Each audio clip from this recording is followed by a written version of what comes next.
The college football experience week 7 preview and picks episode on the Sports Gambling Podcast Network is presented by WinBet. Bet $100 at WinBet and get $100 free bet. Head over to sportsgamblingpodcast.com/winbet. That's sportsgamblingpodcast.com/WYNNBET to claim your free bet today. Hey, this is Eric Metcalf. You're listening to SGPN. Let it ride.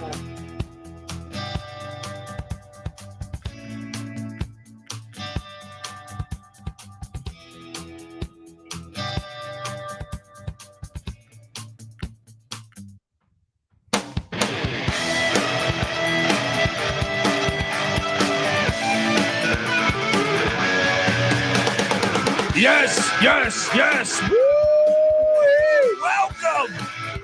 Welcome to the college football experience week 7 preview and picks episode. My name is Colby Swinging Database Dad, aka Pick Dundee. That's not a pick. This is a pick. He was raised in the land down under, where a man thinks on his feet, speaks with his fists, and lives by his wits. When Dundee happened, he was a superstar. I smoke and I drink and I don't have stress and I'm healthy. Been out of town. It's good to get back into college football mode. It's good to get back into college football mode.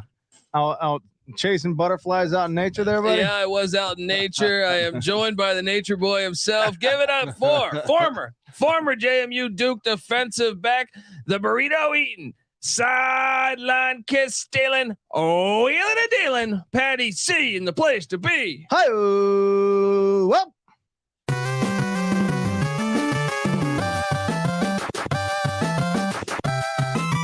it is good to be back in the saddle, baby. There we go. And third man in the booth. Give it up for the DFS god himself. Come play DFS with us, you banana heads. All right. Give us a follow on Twitter at TCE on SGPN, and we welcome you to. We will tweet out the link for you to come play. Give it up for the rooftop IPA drinking, homebrew making, tobacco road living, the free lock giving. Former Herndon Basketball League MVP. Give it up for NC Nick in the place to be. There we go. Let's do this, guys. I'm pumped up tonight. Let's go. The Tecmo music is rolling from one Tecmo part to 2. Shout out to Tecmo Super Bowl. Greatest football game of all time. Fight me. All right, let's go. Can we get a D-Gen Tecmo League is the question. We need to hit up Brewdog. Right. Shout out to Brewdog. Dude, we got the no one has any idea who that is. We should tell them the story of Brewdog at some point here. A guy who he creates the game essentially. Yeah, he went in. We found Neo. Yeah, essentially. The guy went into like the source code of Tecmo Super Bowl and like figured out what everything like meant, and then rearranged the game to like. He basically turned it into college football. He put the option in there. He put the jet sweep. Oh yeah, man! Tecmo Super Bowl 2022 style. Shout out to Brewdog. Last genius. Last time NC Nick came to LA, he was a few whiskeys deep. Tried to play a good game of Tecmo Super Bowl. Had to take him out. You know, just destroyed him. He was Bernie Kosar on the Browns. That was probably because I hadn't played in about 15 years. Meanwhile, Colby plays daily. Okay, I was a little rusty. All right, give me a couple games on my belt. It might details. be what does he say in Spaceballs? No, you did not see me playing with your dolls or my dolls or whatever the fuck it was. Right. Shout out to the chat. It's moving along. We got Alan Cooley saying horrible week 6. Well, from a picks point of view. Yeah, it was my toughest week of the season. Under 500. Toughest week of the season. But this slate we have coming up is fantastic. And shout out to everyone in the chat. Everyone, Patty C, they're asking if you have a smoothie there. The Smoothie King. I basically have a milkshake from the Smoothie Starbucks King of Chicago. Is that Patty C? The Smoothie King of Chicago. Got any vodka? Any rum in there? I got plenty of beers on tap. Don't you worry. We're well stocked. For there the you go. I don't think you can shotgun any of those bottles. That's true. I blame the crew. They've been drinking all the cans in here, getting shit faced. I've been out of town for days. All right, I was on a little. See, one of the things, it's good to get away for a couple days, so I don't just look at my bad picks from last week. But That's right. one of the Do penalties. some soul searching. Yeah, I did. I was up. I went. Did Big Sur. Did all that Oh, stuff. wow. Yeah, man. Classing it up. Was up there in San Francisco, checking out Cal Burke. You went to Afghanistan to check out the quarterback play. I went to go see what's going on with the Cal. I dropped some acid and I said, guys, you got to be able to throw the ball a little bit better than that. All right. All right. Well, look. I mean, there's news happening. I know Matt Rule got fired. People could say, is he gonna be Nebraska? Who knows? Why Nebraska? Why is that a perfect fit? I saw that being Because they have a tossed shit around. ton of money, I would assume.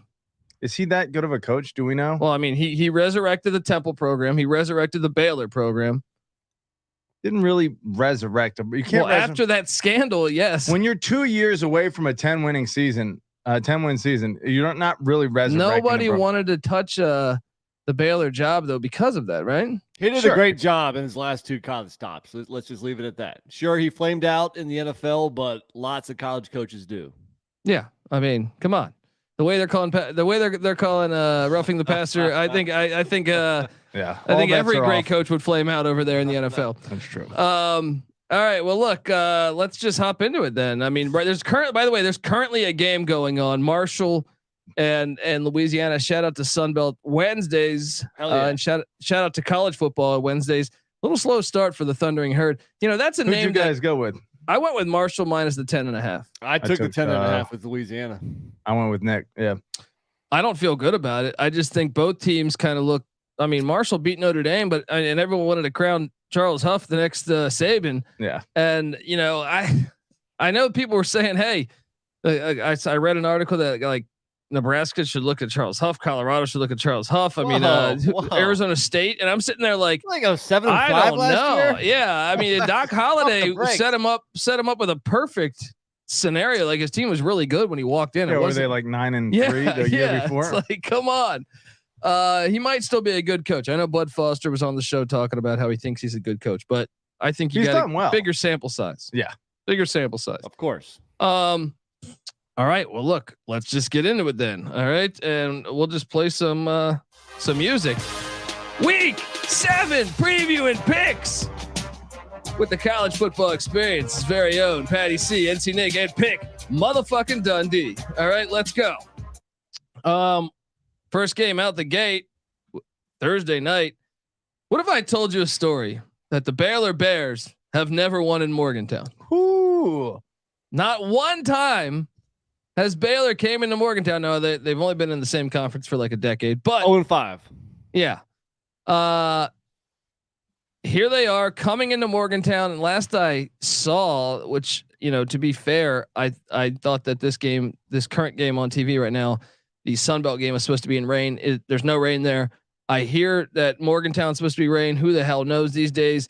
But who does that favor? I think I would favor Baylor because West Virginia's running the air raid now with Graham Harrell. But if it's not raining, then maybe that would favor West Virginia, who's getting 3.5 at home in Morgantown. Bring your toothpaste. Who are you taking here? This is a tough one, man.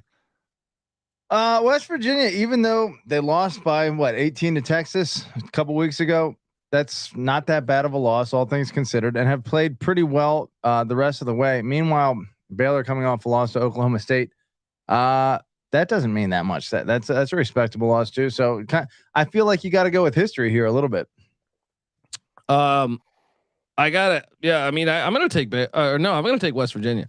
I think at home, yes, the rain scares me. Maybe you want to wait till right up to kickoff, but if it's just sprinkling a little bit, I'm going to take Dub V. I'm going to take Dub V plus the 3.5. Nick, what are you doing? Yeah, I think I agree. And actually, both teams are coming off double-digit losses. What was the Baylor loss? Was it Oklahoma State? I think. Yeah. So they had a bye, I think, last week. Yeah, they both had a bye last week. The week before, they both coming off double-digit losses.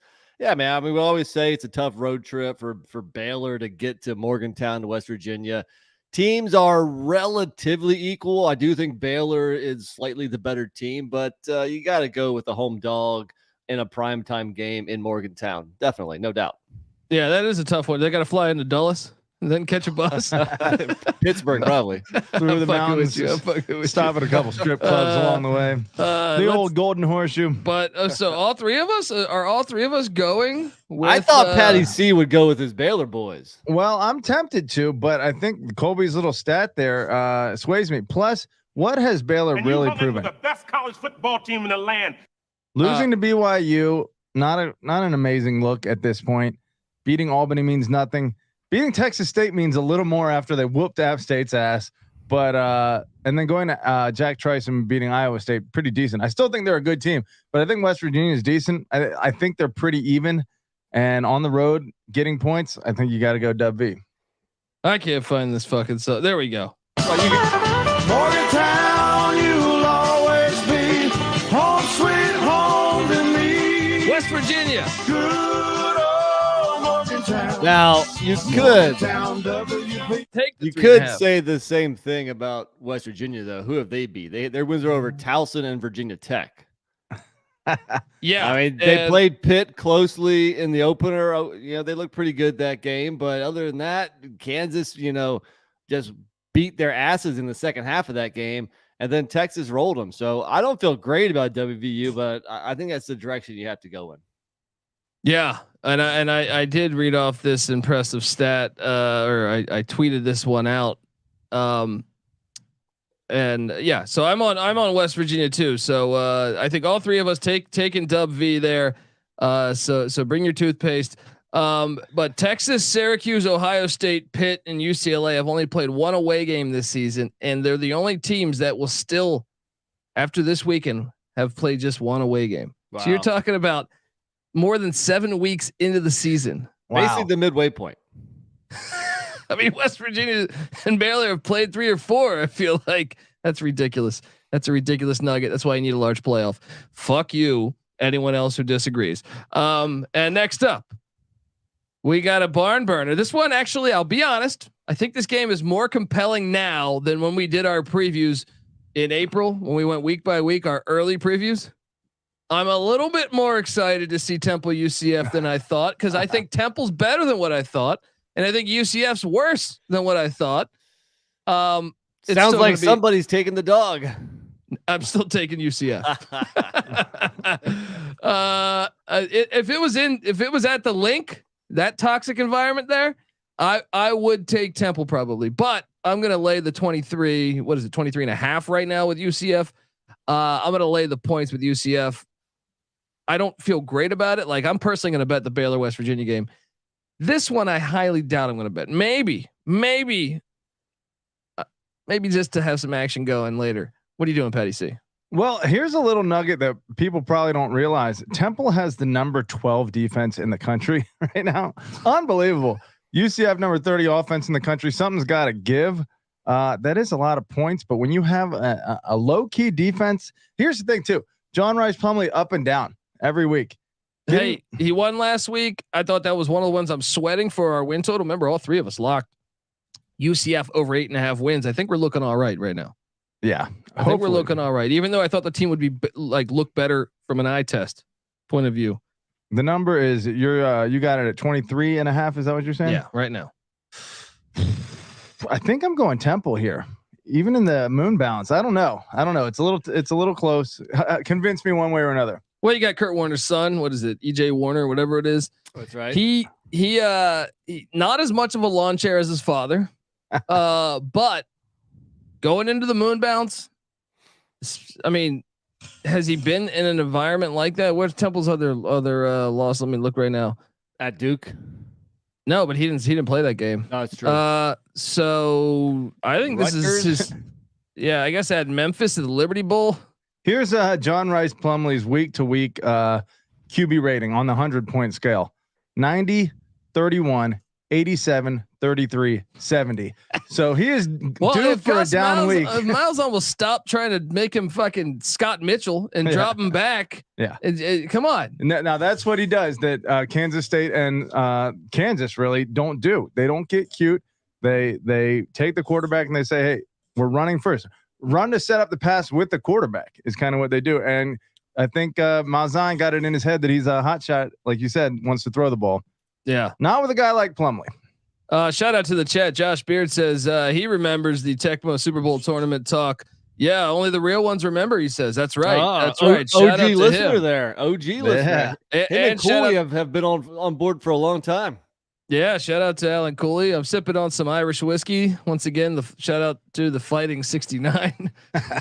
Yes, that's a fire station in New York City, I believe. So get to me here. Let's hear it. My initial reaction was to take the points, but I backtracked on that. I'm going to lay them also. And I mean, look, UCF won 49-7 last year in Philly. The year before that, it was a 25-point win. We just saw what UCF did to the much better SMU team, winning by 22 at home last week. So I'm gonna go UCF here. Yeah, I'm going UCF too. Just can't. How do you see? You go with your boys. All right. Look, I'm just gonna say this. When JRP has faced a tougher defense, I don't even know if Louisville would be considered a good defense, but they definitely had some answers for him. I would not call Louisville probably a good not. defense. Probably not. But they figured him out in any event. And if you have the number 12 team in the country halfway through the season, you probably are pretty decent. And I don't know that could be misleading. Sure, but they're in the American. It's not like they're in Conference USA, which I guess they're probably kind of similar. You might want to say this year the CUSA might be better. I think Touché. UTSA would give Cincy a game. And they've only played one Conference USA team so far. Other teams, UMass, Rutgers, Lafayette. I mean, not offensive juggernaut. Yeah. So that's a little misleading there, buddy. Don't you dare say Temple's fool's gold. Northeast football's back. Temple's part of that movement. Here's what happens when the Northeast goes down south. They lose to Duke 30-0. They lose at Memphis 24-3. They're in the South again. They're gonna get blown out again. They were Stay up in the 3-0. Northeast if you know what's good for you. They were up 3-0 on Memphis at halftime. That game, I know that because I painfully had a wager on Temple plus 20.5. They lost 24-3. Fucking brutal. It's going into the fourth quarter at like 7-3. I'm like, I got this in the bag. No, not the case. We do have another Thursday night game. Morgan State at North Carolina Central. Hey, they've only been playing since 1930. That game's on ESPN2 at 4:30. Make sure you check out that. We don't have a line on it at the moment, but check out the picks page because we will have one. Is Central Terrell Furman's squad? No, A&T. That's offensive. Yeah, kind of walked into that one a little bit. They're all the same. They all look the same. So we technically have 3 college football games on Thursday, and then 3 on Friday because you got Navy heading to Dallas. Take on SMU. Navy leads this all-time series, but SMU has won 3 of 4. What is happening with SMU after that first half? They looked all right. They didn't make it's like they didn't make any adjustments, and UCF rolled them in the second half. And I know players left. I don't know about the Lashley era, hitting some turmoil here. Navy currently catching 12.5 in Dallas. That's too many points because I like the fight in this Navy team. They are reborn. Yeah, I like the fight in this Navy team. So I am going to take the 12.5. And this is an underplay. Suck that clock, baby. All right. Suck that clock. I'm on the under too. Patty C, what are you doing? Well, yeah. I mean, recent performances by SMU, 3 straight losses, got kind of slapped around at the moon bounce last week. Meanwhile, Navy turning it around. Even the Air Force loss on the road, pretty impressive. Getting that offense moving.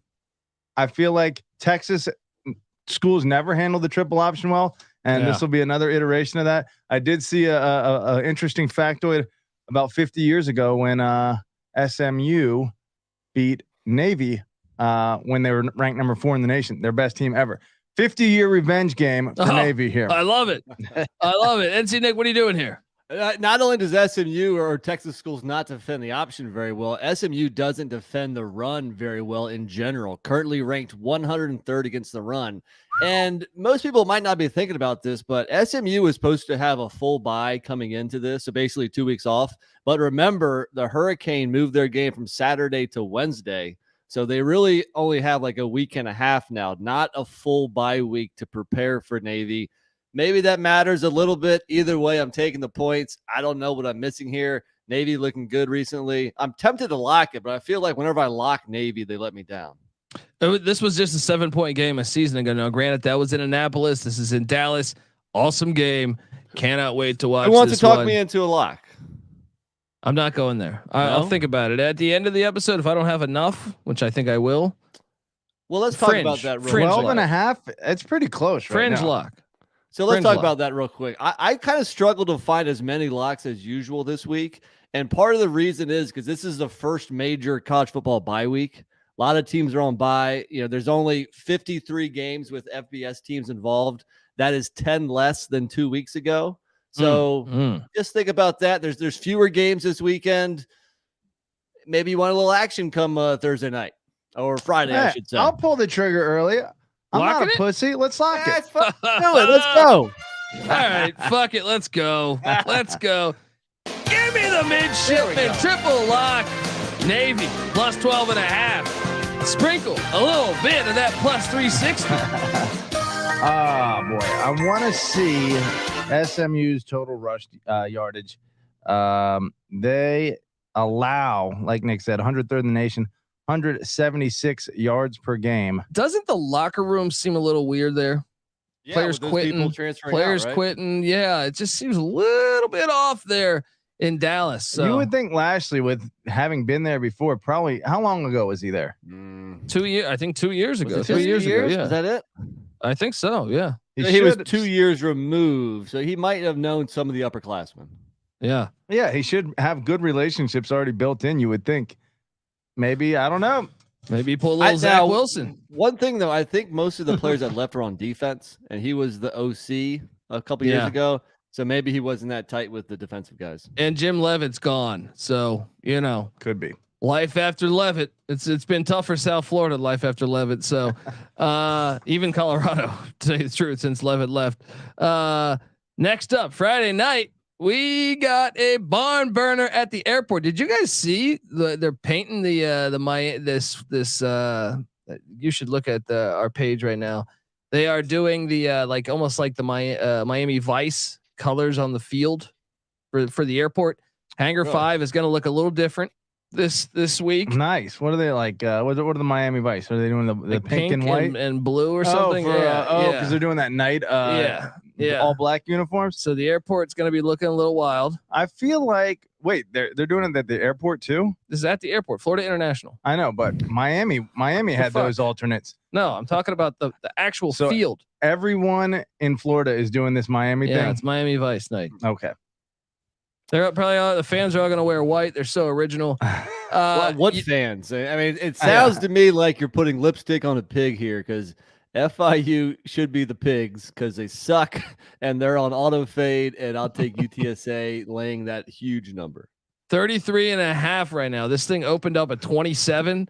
It's at 33.5 right now. Florida International is the ones that were playing with the uniforms that were like the shoulder pads, the Mississippi State shoulder pads from 2006. Okay, so they can't actually get new shoulder pads, but they'll paint the end zone in pink and white. Can we invest in a team with the NIL era where we can get them all Herschel Walker shoulder pads? I would love that. I would love seeing those gigantic shoulder pads. Yeah. Bosworth, Walker. Yes, let's go. I'm laying the points. I'm with Nick. You can't take the airport here. I don't care. They could paint their fucking colors any color. All right. Meep is going to come in there and destroy them. I mean, I actually think UTSA, I was thinking about this. I think they're the best group of 5 team this year. Is it troublesome that they only beat Texas Southern by 28 at home? No, they're probably call off the dogs. Right. Well, I mean, they could call off the dogs here too. I mean, whenever you're laying more than 30 points, you're a little concerned, but I'm just on auto fade here. But to answer your question, are they the best group of 5? I think they might be. I was not impressed with Cincinnati against South Florida. I actually think Tulane might be better than Cincinnati. That should be an interesting one. Yeah. What about James Madison? Well, we'll see. Yeah, we'll see. Let's come on. What about the Chanticleers? They're undefeated too, buddy. Ooh. All right. What about my San Jose State Spartans? Yeah, they're up there too. They deserve some recognition. They're on a roll. Patty C's been disrespecting them since fucking Gilbert played there. And we'll talk about them later. Yes, we will. Let me say this. UTSA, Texas's opponents, UTSA lost by 21 to them. West Virginia lost by 18 to Texas. Oklahoma lost by 49. So if you're somewhere between West Virginia and Oklahoma, I think we all know UTSA is pretty damn good this year. It's just a matter of 33.5 is a huge number. And the chat saying, catch the red eye, ride with the airport. That's what, dude, they lost to Western Kentucky by 73. I am all over UTSA here. I'm taking UTSA. I just can't take FIU right now with knowing that, knowing that situation, you know, what they lose 77 to nothing or something, 73 nothing. I mean, we also have Friday night. I'll say FIU has one decent player in the running back. I wanted to call him Lexington Steele, but it's Lexington Joseph. Lexington Joseph. Get your mind out of the gutter, Nick. you get him going, and maybe they have a chance to cover. But I mean, can you really actually bet FIU right now? I wouldn't. No. What are the odds that BBC is on Nick's Pornhub search history there? FIU, very likely. Last time these teams played, I know they're in the same conference, but it was back in 2018. FIU won 45-7. A lot's happened since then. Come on, man, throw that out the window. We also have on Friday night Brown at Princeton. They've been playing that one since 1899. A little Ivy League action. I'll put it like this: I don't have a line currently. They're a little slow on the FCS lines this week, but thankfully. You better believe, dude, I've been on fire with my Ivy League Friday night plays. Fuck you. I am on fire. All right, but let's hop into Saturday's action. But before we hop into Saturday's action, I want to tell you that the College Football Experience Week 7 preview and picks episode on the Sports Gambling Podcast Network is presented by WinBet. Bet $100 at WinBet and get $100 free bet. Head over to sportsgamblingpodcast.com/WinBet. That's sportsgamblingpodcast.com/WYNNBET to claim your free bet today. We're also brought to you by Fubo TV. Yes, if you watch football, you need Fubo TV. Fubo TV gives you complete coverage of college and pro football with NFL Red Zone plus games in 4K at no extra charge. There's over 100 channels of live sports and entertainment for a fraction of the price of cable. You can watch it on all your devices. Never miss a game or an episode of your favorite show because they give you included cloud-based DVR. There's no contract. There's no commitment. You can cancel at any time. Right now, you can try Fubo TV for free for 7 days and get 15% off your first month. Just go to FuboTV.com/SGP. That's FUBOTV.com/SGP. All right. We are Saturday morning, we have some barn burners. Well, morning on the West Coast, 9 a.m. on the West, noon on the East. Minnesota, well, Colgate Army. I don't have a line on that at the moment, but I feel like the noon Eastern time slate is a lot better this year than in the past. There's been some really good games. I don't like that though. In my opinion, I think they do too many. I spread it out. There's too many good games going on at that time slot. Yeah. And then shittier later in the night. I thought prime time was when you had the most viewers. Is that the case on Saturdays? Or is it? I don't know. But I can tell you, I don't like them throwing all these fucking games at this time slot. Like, come on, diversify. Right. All right, let's go. Minnesota. Row. Heading into Champaign, Illinois, where word on the street is Arthur Satowski, fucking the king of the lawn chairs, will be rolling out that lawn chair and laying back at starting lawn chair for Illinois. Right. Currently Minnesota's laying 6.5 points. I've had a hard time capping this game because DeVito still could play. DeVito, less of a lawn chair. Satowski, huge lawn chair. Either way, what's the over under on this game? This over under is at 39. I'm seeing currently. Dude, these are the two best scoring defenses in the country. We saw what happened when Illinois played the third best scoring defense in the country, Iowa, last week. Hey, Patty, what do all three of those teams have in common? Big Ten West, the greatest Big Ten football, West, the most entertaining football division. It is the best in all of college football. It is the fucking best. They artificially inflate those defensive stats because they're all playing each other and their offenses suck. That's probably true. Illinois 8 points per game, giving up Minnesota 8.8. Do we expect that score on Saturday? No, I think Muhammad Ibrahim's return is a big difference, and then Tanner Morgan and Minnesota's offense can open it up a little more. I know Ryan Walters, he's my boy. I remember watching him when he played safety at Colorado. with Gary Barnett. I'm going to lay the points with Minnesota. The only thing that can make me change this is DeVito playing. If DeVito plays, I'll take the points in the Illini. If Lawn Chair is playing, if Satowski is playing, he's good for at least 1 pick six, dude. We watched the Iowa game. You are claiming DeVito is demonstratively better than he's Arthur more athletic. Satowski. He can run around a little bit. They're both in the Lawn Chair Dude, Hall of Fame. He is a lot better than Satowski. Didn't Satowski win the game for them last week? Well, he was a hair away from a fumble that lost them the game. That's true. 1 yeah, centimeter like of an elbow. Second.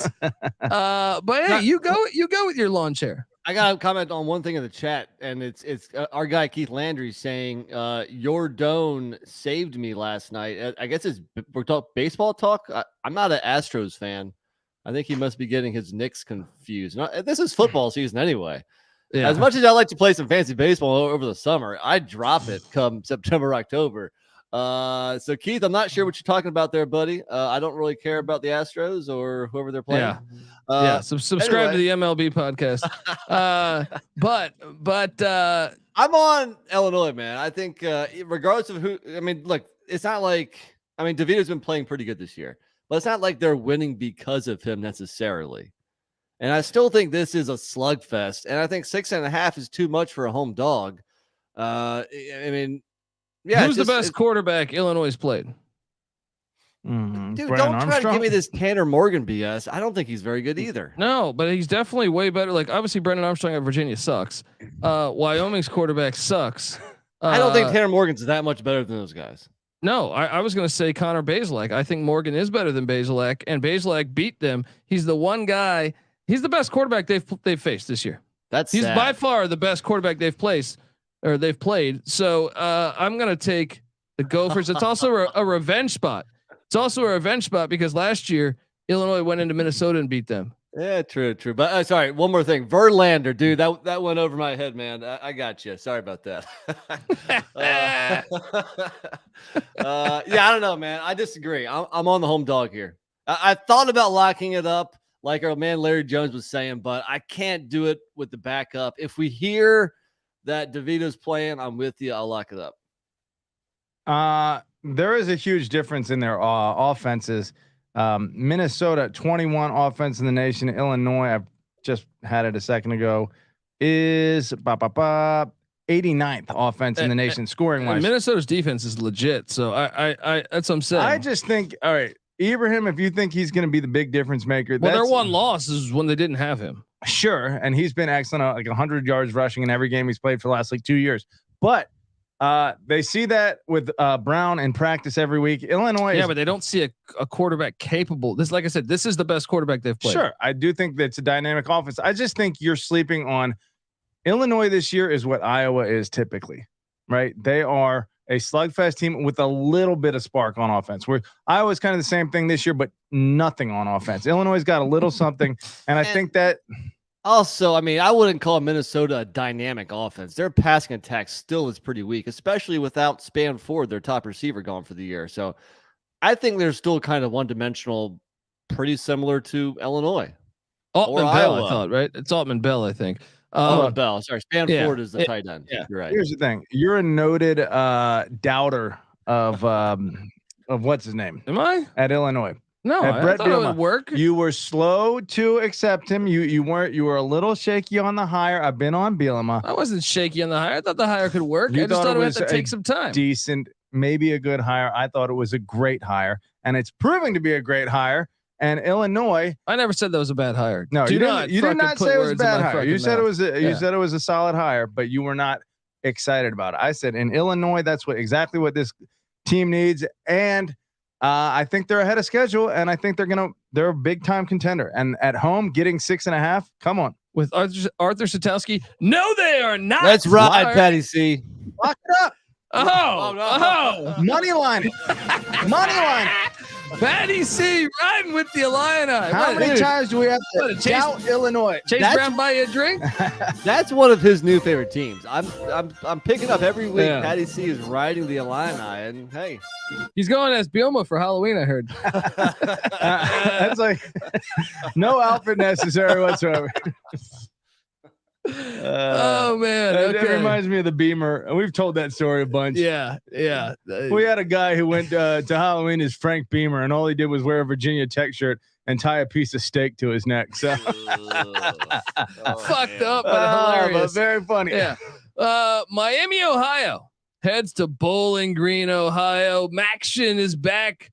It's not on a Monday or Tuesday or Wednesday or Thursday. Damn it. So they give us Miami, Ohio, Bowling Green. NC Knicks boys, Miami, Ohio.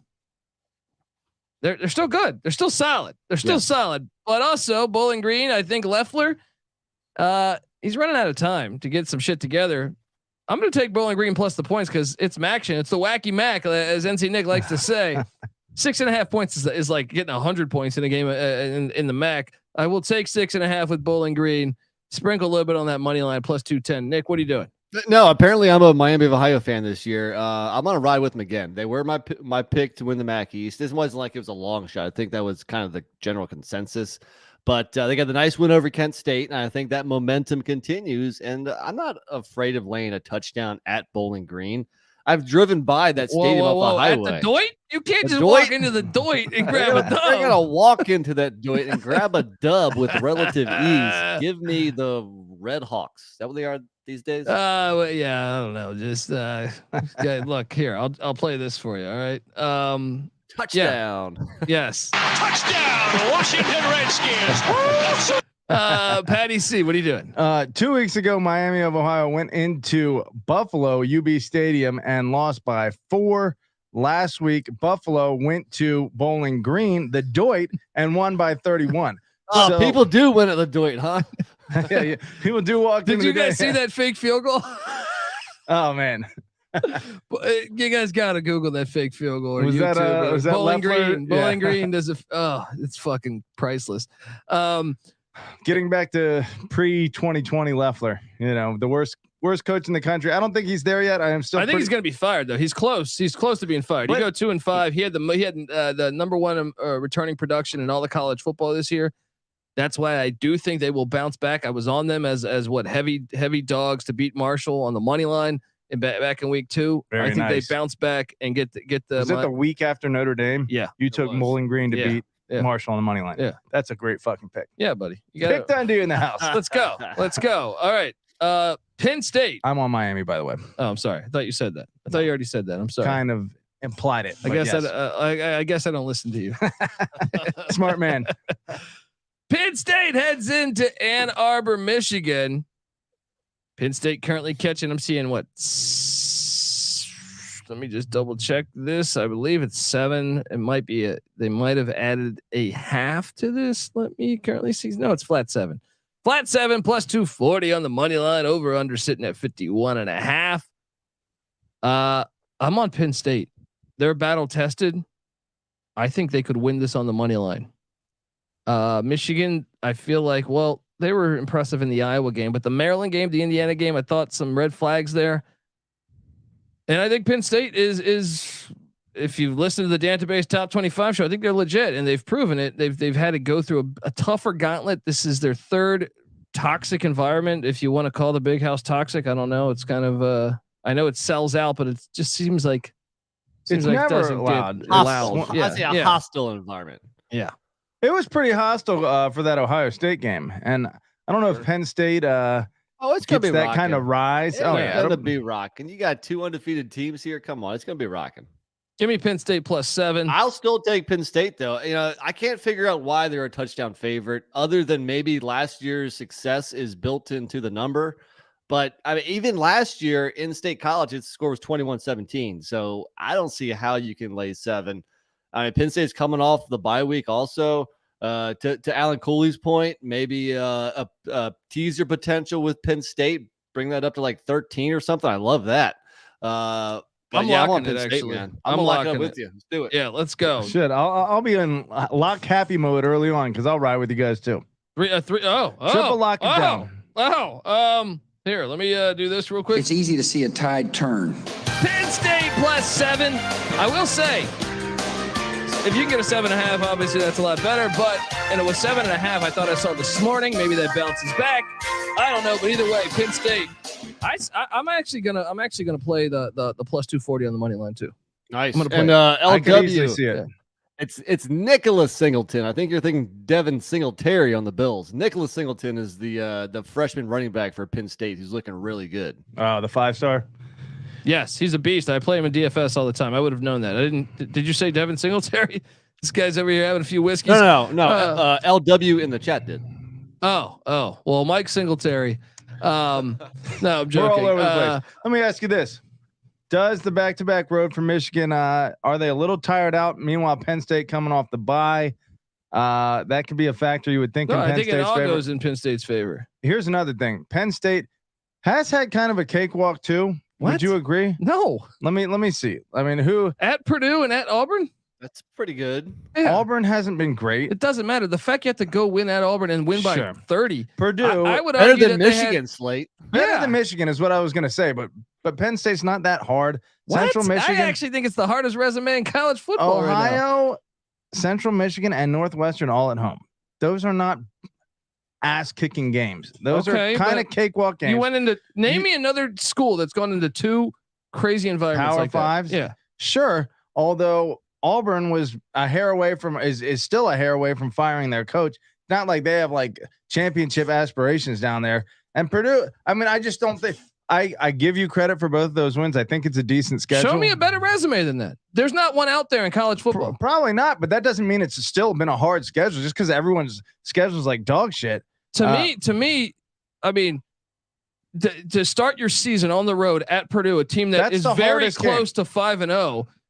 Purdue lost both their games in the final minute of their games. They've gone on the road, beat Minnesota. They went on the road and beat Maryland. That's their best win, and it's a good win. But that doesn't mean the rest of their schedule has been hard. I mean, kicking Auburn's ass on the road, impressive. They haven't even played an FCS. All that to say, what I'm saying here is Penn State number 37 offense and number 13 defense. Michigan number 20 offense and number 5 defense. But the level of competition, I think that's kind of inflating Michigan's number there. And so I think you probably have a pretty even matchup. Now it sounds to me like everybody's on Penn State, though. I guess that's your one concern is that I haven't heard anybody take Michigan. Yeah. Why should you? No, you're right. You're right. And that is a little concerning. What if it is like a 7-point game? Penn State, trying to get back in the game. They're trying to tie it up. Pick 6. Sean Clifford. That can happen. That can fucking happen. Clifford things for sure. Yeah.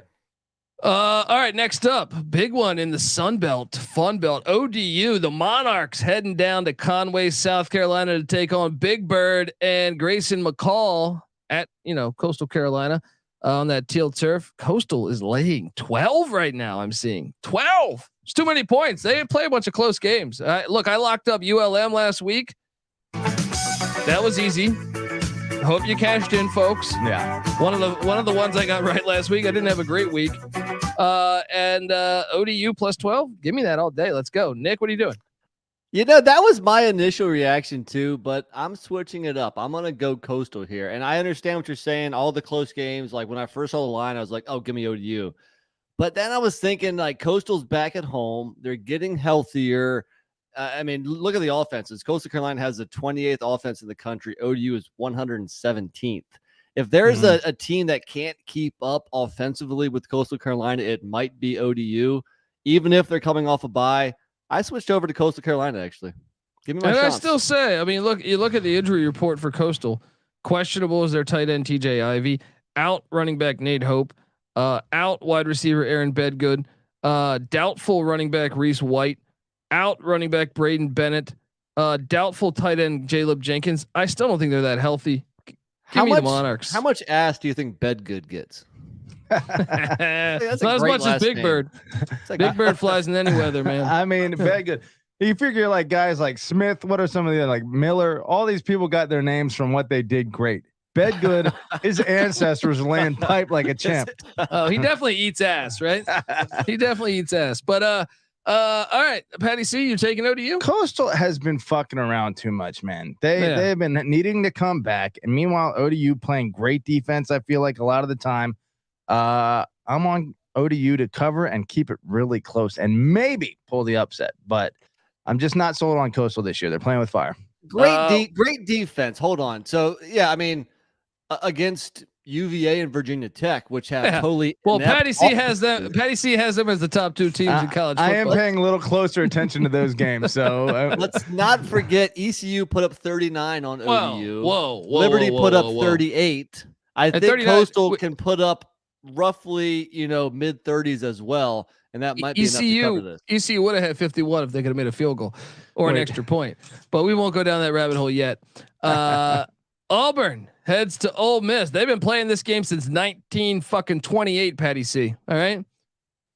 Auburn actually hasn't lost to Ole Miss since 2015. They haven't lost in Oxford since 2012. They're catching 14.5.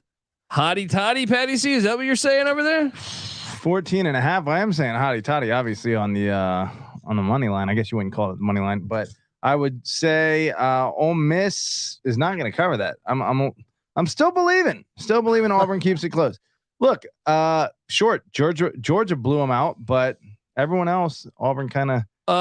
Auburn, obviously Zach Calzada's out for the year. Also, TJ Finley is questionable in this one, and I know they got dinged up on the O line, so something to monitor there. But I will say also Michael Trigg, broken collarbone, star tight end for Ole Miss. Ulysses S. Bentley has a wrist injury. He's out. And Ole Miss doesn't have enough running backs. Like that's gonna hurt him. Yeah, just saying. I'll take Auburn in the points though. I think it's a little too many. I did the same thing, and I don't really have a good reason why, but I feel like Ole Miss might be kind of sleepwalking through this, and they're gonna win. But yeah, I took the points. Earlier in the week, it was at 16. I mean, what's the difference between 16 and 14.5? I still got to go Auburn, I guess. Well, Ole Miss has played one decent team in Kentucky, and they barely won by 3, and they probably should have lost that game. I do think Tulsa by 8. I think they're fool's gold, man. I really believe they're not that good of a football team. But what are you gonna do? I got to take Auburn plus the points. I think both these teams, like Ole Miss is one that I would kind of bet is not a top 25 team right now, but they are undefeated. So 6-0 is hard to argue. Yeah. But give me the points. Give me the points. Give me a 35-21 final. Ole Miss's remaining schedule: Auburn, LSU, A&M, Alabama, Arkansas, and Mississippi State. Could this be the first team in recent memory? LSU sucks though. Start 6-0 and finish 6-6. No, I think they could beat LSU. That's what's hilarious is like you look at the SEC West, something that we traditionally look as a gauntlet, and you're like, well, LSU kind of sucks. Auburn's kind of shitty. A&M kind of shitty, and then even Arkansas with Jefferson out, their defense has been bad. So you're just like, huh? I'd say Bama and Mississippi State are the only like above average good teams. I kind of think Arkansas Ole Miss might be in that category too. No, I actually think Arkansas, if KJ Jefferson's healthy, is probably the third best team there. But I don't know. I guess we got to see more from Ole Miss before we Ole Miss gets Alabama on the second end of a back-to-back too, which Alabama never faces. So maybe if Ole Miss really is a little better than we think, this could be a very good year for them. And Cooley, you're betting on Auburn. I don't think any of us are actually going to bet on Auburn, but we do have to pick every game. So, there's a difference. I might. All right. I'm going to hang on to that. And look at that. Like I said, 9 a.m. slate. So you got the Minnesota Illinois game, a gigantic game in the Big Ten West. You got the Penn State Michigan game, huge game in the Big Ten East and on the national level. ODU Coastal is big in the Sun Belt. Then you got Auburn, Ole Miss, Petty C for all the marbles. Catch the sarcasm. Kansas heads to Oklahoma. Jalen Daniels is out for the year.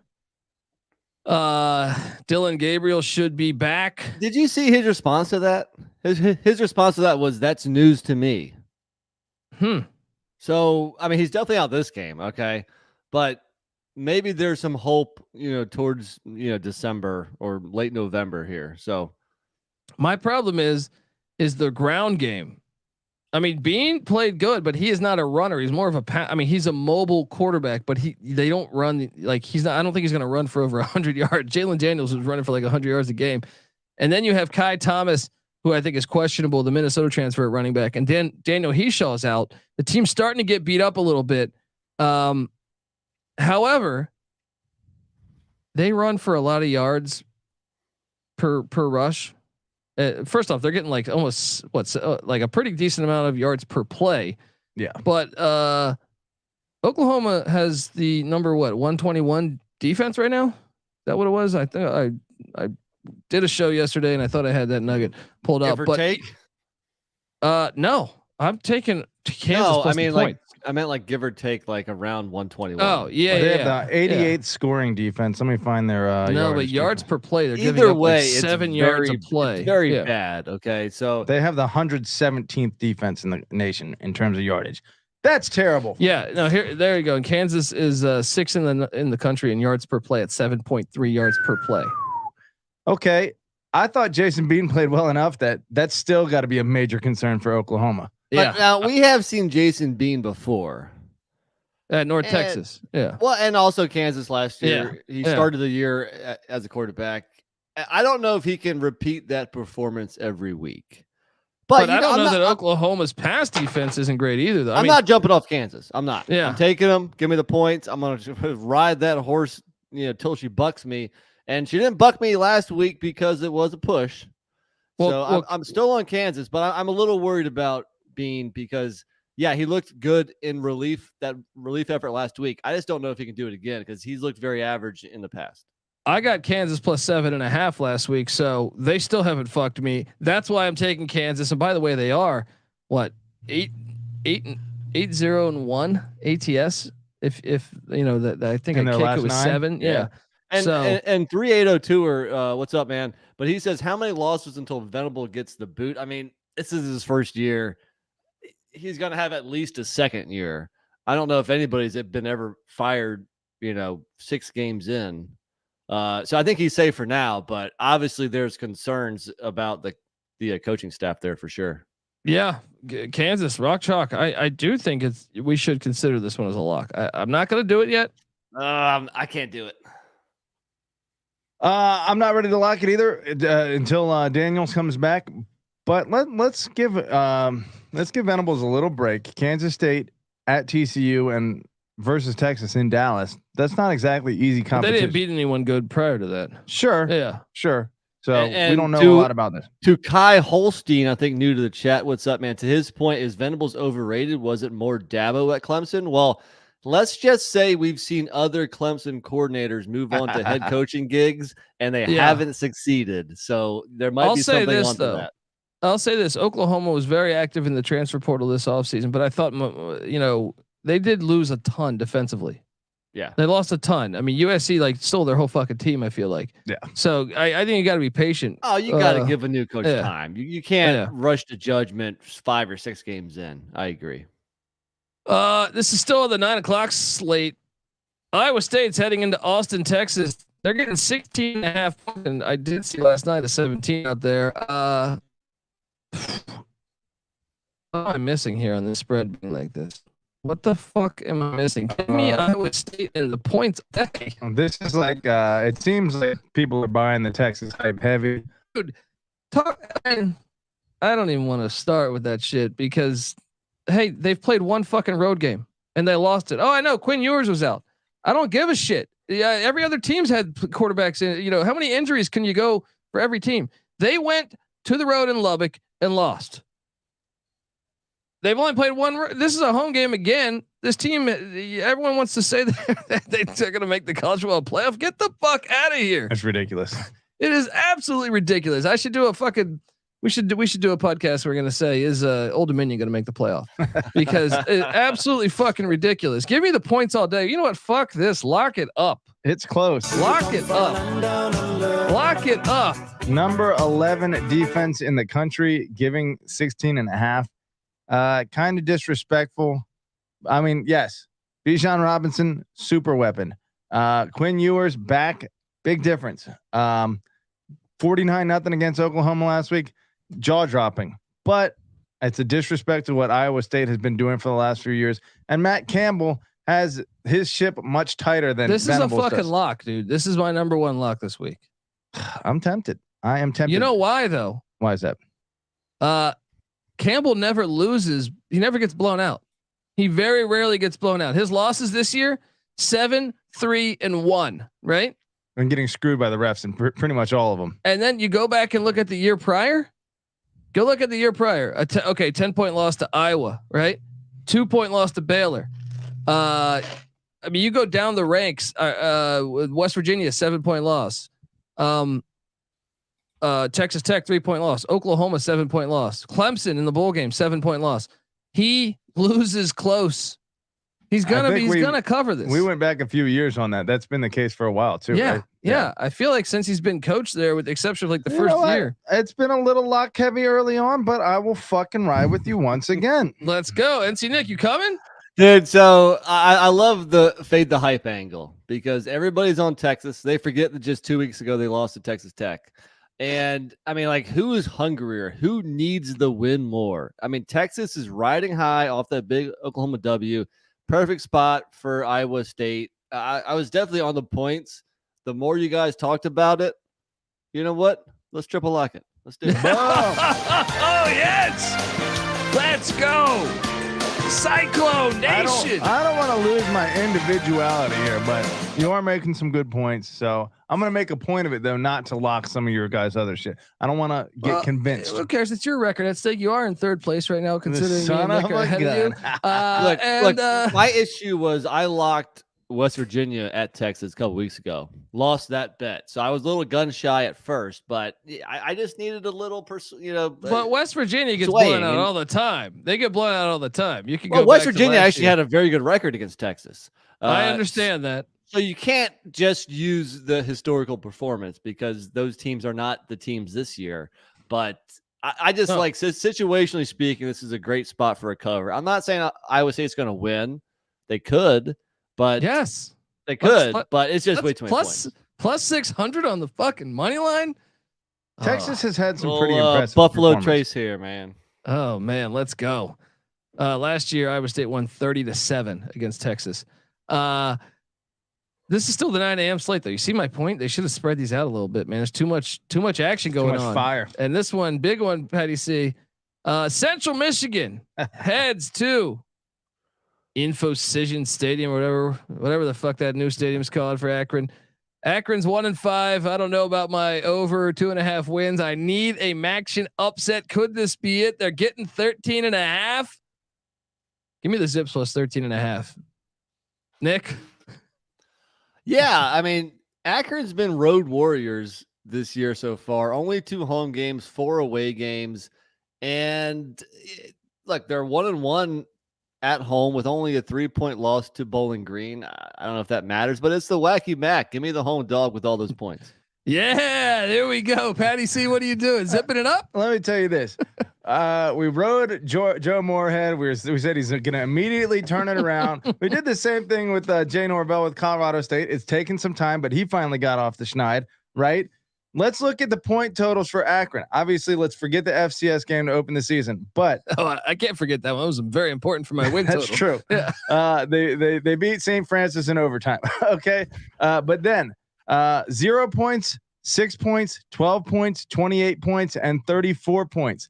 Constantly improving by about a touchdown a week.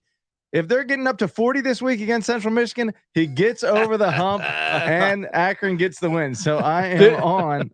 Also new to the chat, I think C Triggs 5. You're right. That one win was against St. Francis. I tried to slide that in there without anybody noticing. I knew it was, but I mean, like, I don't feel great about Akron here, but I just have a hunch here they might cover it. So there you go. Well, first off, before throwing shade at St. Francis, St. Francis only has 1 loss on the FCS ranks, and that was at Richmond in a close game.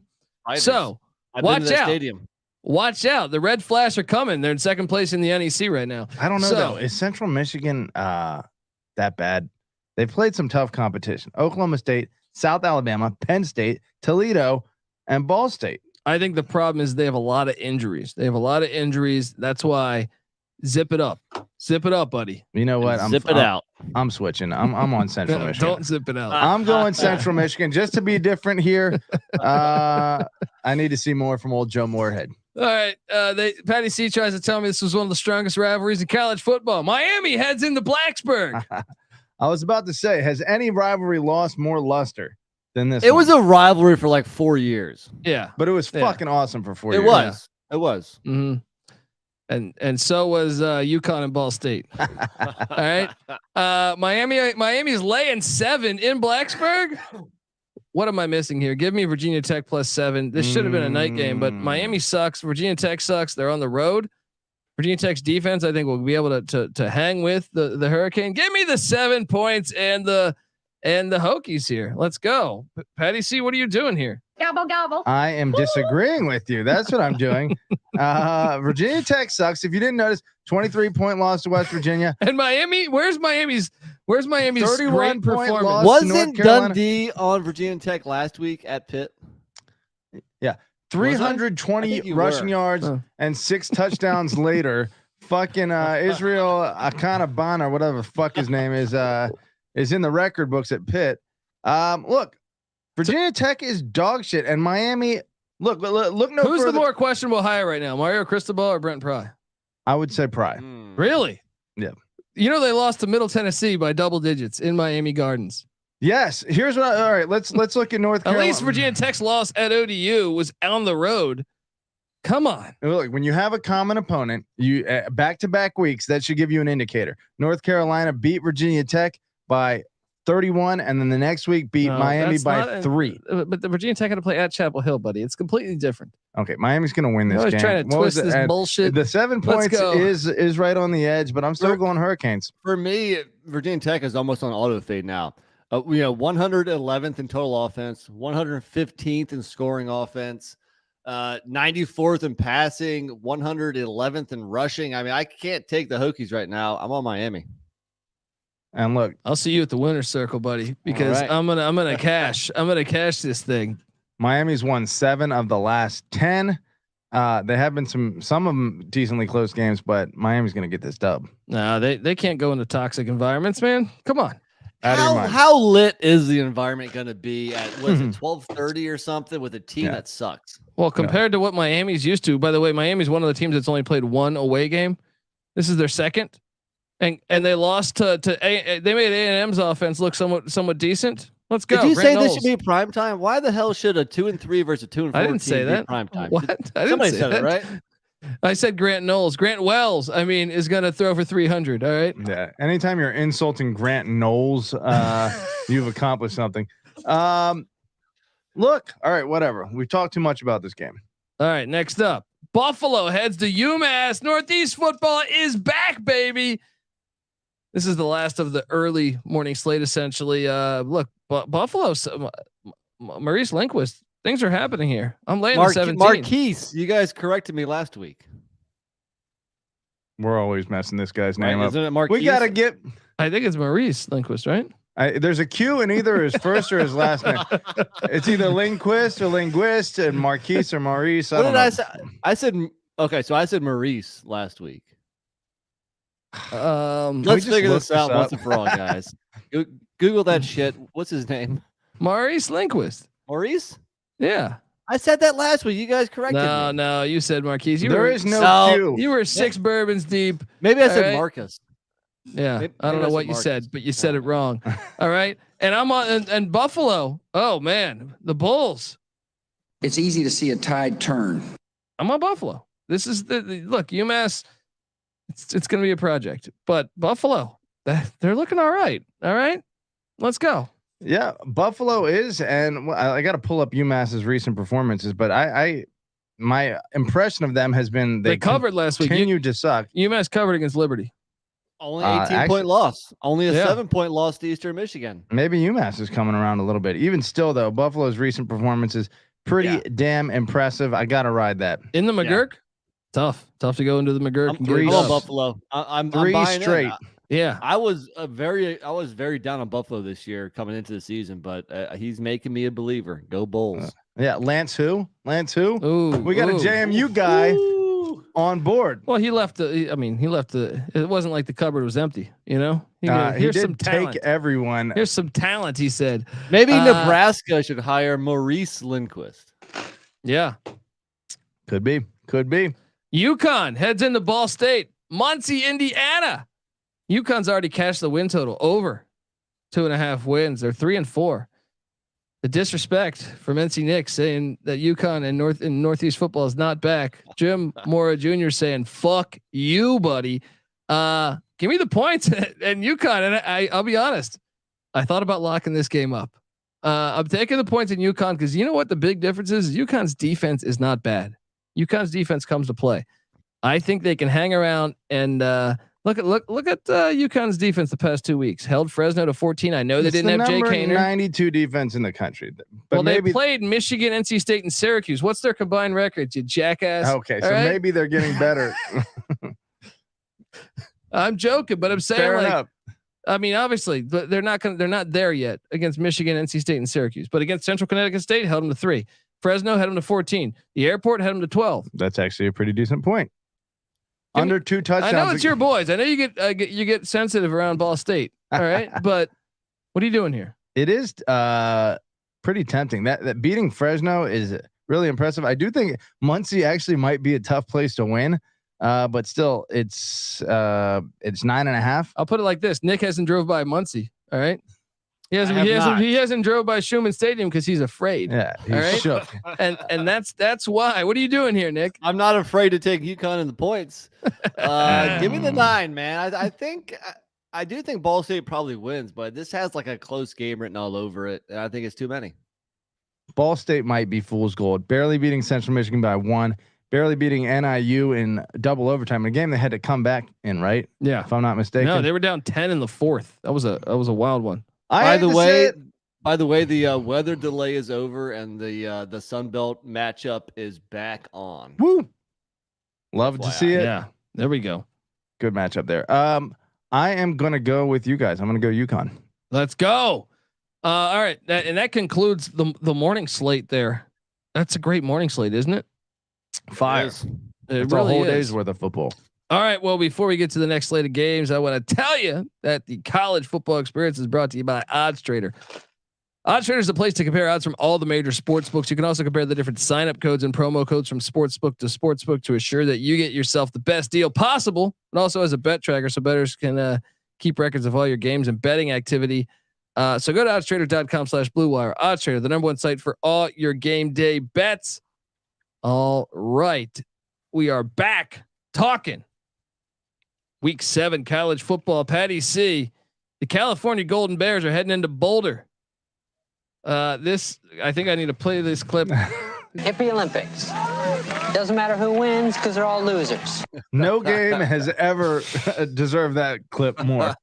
I just read an article about how expensive it is to live in Boulder now and how that might play into the coaching angle and maybe why a coach wants to go play elsewhere because of the cost of living. Yeah, you're living in an apartment on your $4 million a year salary. The coaches really have to worry about that. I mean, come on. I know. The buyouts they have enough money to afford the nice house. Come on. I live in fucking Santa Monica.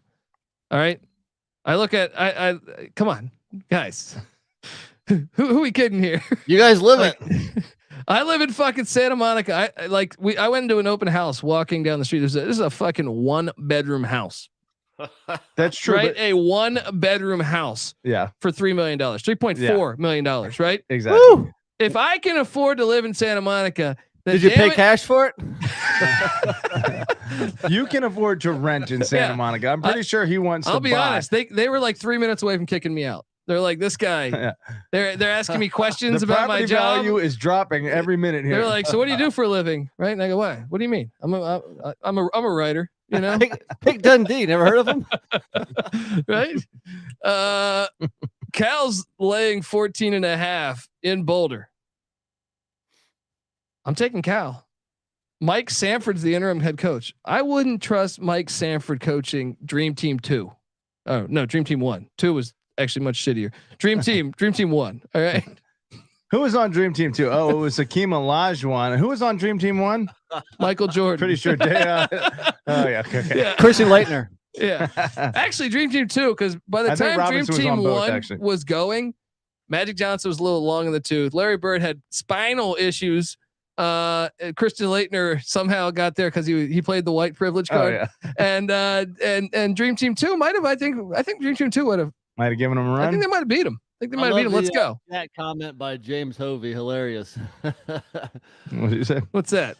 Oh, you can check it out. I mean, if Kansas over didn't get you a 3-bedroom house in Santa Monica, I'll be disappointed in how much you laid on that lock. But I agree with you. Colorado, another team on auto fade. The Buffs give up 43 points per game, second worst in the nation. They also have the worst run defense in the country. You guys remember what Cal's Jaden Ott did to Arizona when he ran for 275 yards or whatever? He might break 300 against Colorado. Well, some of that's misleading though, because Colorado played Air Force, which runs the ball all the fucking time. But you're right. They do suck. Final score here, 20-3. 20-3. You heard it here first. That would be a break from the norm, because every single game that Colorado has played, the opponent has scored between 30 and 49 points, and they've scored between 7 and 20 points. But to be fair, Colorado's played nobody under 500. Nobody under 500. True. Been a very tough schedule. And cheers, Weehawk. Either way, we're all on Cal here, right? Yes. Yeah. Maryland heads to Indiana in one of NC Nick's favorite Big Ten matchups. The Terrapins. Nobody goes into Bloomington and gets a cover. I was on Indiana plus the points against Michigan. NC Nick tried to sprinkle this Michigan bullshit on us. Didn't fall for it. That is why I am going to take the 12 points and the Hoosiers against the Maryland Terrapins, because Maryland was a little bit of fool's gold too. Give me Indiana plus 12. I'm with you this week. Yeah. It's too many points. I mean, Indiana is 7-3 in the last 10 in the series. You have to go back to 2014, the last time the Terps won by double digits.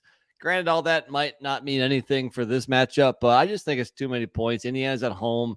It's not like Maryland is just like blowing opponents out. I think their offense has actually been a little disappointing this year. So give me the Hoosiers.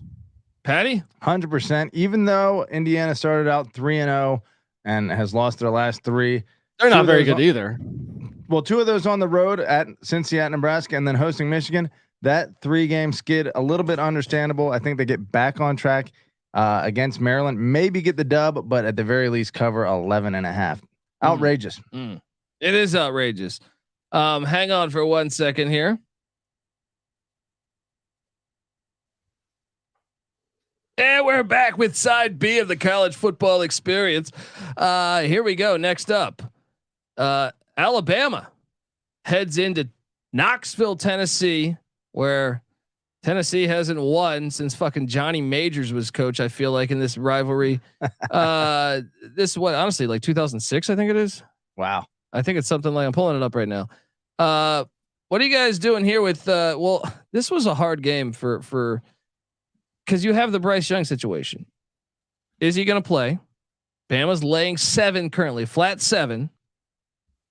I think anything over a touchdown right now, you have to take Tennessee, right? But at flat 7 and thinking that, hey, Bryce Young, and I read that he was doubtful. I don't know what the hell that means in college football. Yeah. I mean, Tennessee hasn't won since 06. 06. I gotta take Bama. I'm gonna lay the 7. I thought you took Tennessee on the main show. 7.5 though. I was getting anything over a touchdown. I will go Vols. But I'll tell you this: if Bryce Young's definitely starting, I would lay 10. Man's got to have his breaking point. Yeah. I'm going Bama. I just think that you're not going to get rich betting against Bama. I think everybody's on Tennessee. Everybody's pointing to the fact that they just went into LSU and won that big game. I mean, but you know what, man? They were not as impressive as that score leads to believe. Let's not forget they just eked it out against Florida. They didn't look that great against Pitt. I think Bama here just reminds everybody that they're Bama, and apparently everybody's betting Tennessee. I'm going to go against the grain and go Bama here. Definitely lock it up. Let's lock it. I'm in. Lock it up. I'm not with you guys at all. Oh man, I'm not with you at all. And look, there are some numbers here that lend some credibility to what you guys are saying. Alabama number 6 or 7 offense in the nation, number 6 defense in the nation. Meanwhile, Tennessee number 1 offense in the nation, but number 87 defense in the nation. A little bit of a scary number there. But when was the last time Tennessee had the number 1 offense in the nation, a chance to probably vault themselves in the top 2 or 3 with Alabama coming to town? Rocky Top is going to be insane. The most insane we've probably ever seen it this weekend. True. And I Cooley in the chat is not happy. Cooley, don't take it personal, man. I just like the situational play here for Bama. Look, if they win, it's a win-win. When you bet against, or when you bet on Bama, you're in a win-win spot, because if you lose, hopefully Alabama loses. Yeah. So, yes, there's the middle there that you could, but I think I'm with you. Lock it up. Bama -7. I'm not locking it because Tennessee. I mean, Nick's right. Bama could just be Bama here. But don't you think there's a little bit of a fool's gold with Tennessee? Like, considering Keaton Slovis gets injured the whole second half, they were losing to Pitt at halftime. The Pitt loss, sure. The Pitt win looks worse because Pitt loses to Georgia Tech a couple weeks later. Yeah. Then you look at that LSU game. LSU is average. LSU looks way worse than what I thought, and I have a ticket for LSU over 7 wins. I don't know that that's going to cash. LSU went down 17-0 against Auburn, right? Or 17-7. Had to battle back. They still should have lost. Auburn outgained it by over 200 yards. LSU sucks, so you shouldn't take that much away from it. And if Bama can get off, and Bama does get off, like Jahmyr Gibbs, like 80-yard touchdown after 80-yard touchdown. All that to say, though, that offense is for real, man. Like Colby calls it a cheat code. You're going to get your 7, 8, 9 wins. He says it typically sputters against a team like Alabama. Dave Aranda shuts down that offense all the time. I mean, that's what I'm saying. Like, there's only so far I might be buying this, in error here, but I just feel like I'm glad you mentioned Jahmyr Gibbs, because I think his name enters the Heisman conversation after this week. The Georgia Tech transfer is heating up. We saw him go 18 for 206 and 2 touchdowns against Arkansas. Last week against A&M, he goes 21 for 154. He's catching balls also. I think for our DFS heads out there, I think Jahmyr Gibbs is a nice play this weekend. Yeah, definitely. It wouldn't be the first time a Gibbs went into Tennessee and won, huh? NASCAR reference? Hello. Fuck yeah. Come on. Let's go. Where's Darlington? Bristol. He went into Bristol and he got the dub. Where's Darlington? I'm just trying to think of redneck locations. Okay. Gardner Webb at Liberty. We don't have a line on this one, but watch out. Running Bulldogs. They played a couple Sunbelt teams tough. Vandy heads into Georgia. Vandy's catching 38. I'm taking Georgia. Which Georgia shows up? Heard that what's his name admitted that or Smart admitted that quarterback Wormburner. What's his name? I'm Stetson Bennett. Yeah. Had some shoulder issues. I don't know if they obviously must have recovered from that. He had some quarterback issues, but he won a national championship. It's true. Proved us all wrong. Played great in the playoffs. 38, a lot of points. Nick, give me your input while I think about this a little more. Well, first off, before we talk about this game, Alan Cooley says, how about a triple shot bet, Colby versus Patty C on the Tennessee versus Bama game? Gosh, you're putting some pressure on me here, buddy. Let's go. All right, let's go. Does Alabama have a kind of liquor that they enjoy down there? All of it. That's true. So the cheapest possible. Yeah. I'll drink the cheapest possible liquor, and you drink some Tennessee whiskey. What's the best Tennessee? There's not. I mean, I'm a Kentucky guy. I'll go Jack Daniels. You go 3 shots of Jack. I'll go 3 shots of Well if Alabama wins. There you go. Bring your toothpaste. Let's do it. There you go. All right. So getting back to the matter at hand, I'm going to go Georgia. Look, they won 62-0 last year. If you look at Bama versus Vandy, that was 55-3. I'll lay the points with Georgia. Yeah, I actually feel decent about this. Laying 38, I don't normally feel good about. I feel decent about this. Patty C, what are you doing here? The 2 previous weeks should really scare you. Kent State 17-point win, Missouri 4-point win. on a massive comeback by Georgia in the fourth quarter, but they got back on track against Auburn. I think that's enough for me to take Georgia. Wait, but yeah, it's still Vandy. I'll take Georgia. All right. Well, next up we have Arkansas. Sam Pulled Pork Pittman. Better bring some road beers because he's heading into Provo. All right. Dry County. Hello. Those beers that are like 3%. Right. Yeah, you got to get a license to. He's gonna be disappointed when he goes to the bar and he's only drinking High C. You know what I mean? Like, so Pulled Pork Pittman in Provo, laying 1.5 currently. This line's kind of bounced all around. The last, I think Monday it was BYU minus 1.5. Now it's Arkansas minus 1.5. KJ Jefferson's status remains up in the air. I think he's back, right? Don't you think? I mean, I think he's back too. I don't have any intel, but I imagine he plays. Yeah, I do too.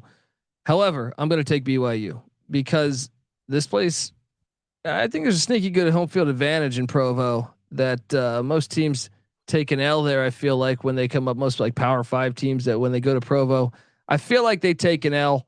Baylor this year. I remember USC with Darnold took an L there.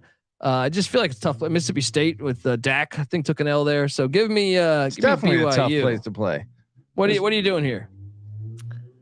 I disagree. I'm going to go Arkansas. Given that KJ Jefferson is back, I think Rocket Sanders has a monster game going up against a not so great BYU rush defense.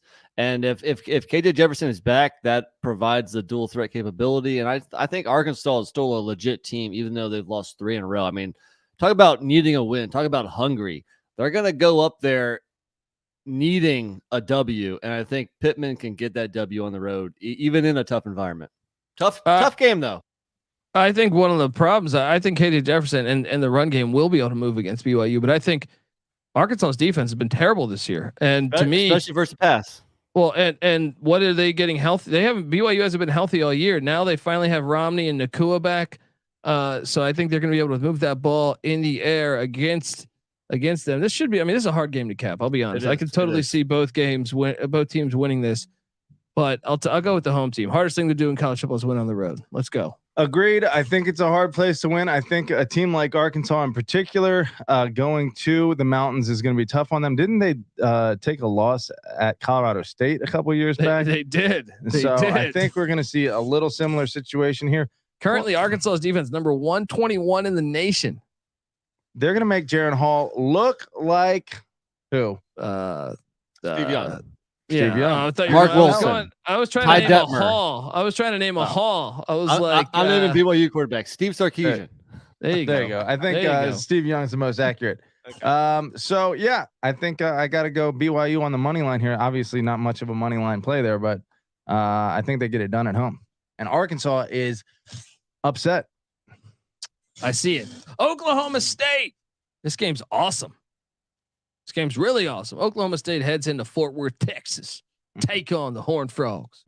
Right? Oklahoma State, number 8 in the nation, catching 4 on the road at TCU. Gotta admit, Sonny Dykes. I questioned that hire. Thought they interviewed Dion. I was like, they should have went for Dion in Dallas there. But Sonny Dykes making me look like a fool. Call it a blessing in disguise that he didn't have Chandler Morris the whole time instead of Max Duggan. Regardless, he's doing a damn good job. He is a Mike Leach guy, and I apologize to the great Sonny Dykes. However, no, not however. Give me TCU -4. I think they're going to take care of Oklahoma State. Let's go, Nick. You guys keep on fading Oklahoma State. Not me. I'm buying. I'm a believer. I think this is a true coin flip of a game. And if you give me 4 points, I'm going to take it. Well, me and Patty C have been hyping Max Duggan. I don't know if you know this, but this game was 63-17 last year. I don't know if that means anything. In favor of that should mean something. Nah, this is a new year. The people are excited in Fort Worth. I will say it is a new year. They're not working on a hit single anymore. Sonny Dykes isn't working on a hit single. Well, actually, maybe in baseball because he played fucking baseball. Sonny Dykes. He was a baseball legend, you know. There you down go. at Texas Tech. He's hitting singles. He's hit some singles. He's not working on a hit single. Look, I kind of want to agree with you, but I feel like Nick is right. Maybe we're just like buying the offensive hype. Actually, I'm going to go the opposite direction. I think Oklahoma State at least covers. I don't know if they win outright, but Max Duggan has been playing very well. I want to see his last 5 So games. has Spencer Sanders, and nobody's taking notice. Okay, well, Max Duggan's last 4 games, 390, 278, 302, 308. Is Oklahoma State going to have the answer to Max Duggan? And that's just passing. Rushing. Oh yeah. He's not as great rushing as you would imagine. Well, against Oklahoma, he had like an 80-yard touchdown. That's true. 116 rushing yards there. I don't think they have the answer for him, but I think it's going to be a close game, and I think Oklahoma State covers. There we go. NC Nick, we ride with your Cowboys. All right, let's go Horned Frogs. Go Pokes. Another thing, Keith Landry in the chat says Oklahoma State has Texas on deck. Yeah, it's a look ahead spot. And, you know, that's the last time. 5-0 top 15 teams. They're not looking ahead. That's the last time. That's the last time the Longhorns come into Stillwater. They've been circling that one. They've been circling that one for the past 2 years, buddy. Oklahoma State Fans probably might be. Players aren't. Sorry, Pat. Yeah. Go ahead. Well, Mike Gundy would be. Yeah, maybe. I could see Mike Gundy doing that. You've seen his statements about them playing out. He wants Oklahoma and Texas out of there now. That's true. Throwing shade in the offseason. Oklahoma State, are they going to take over as the flagship program, so to speak, of the Big 12 once Texas leaves? No. Who do you think will be? Kansas. Let's go. Hello.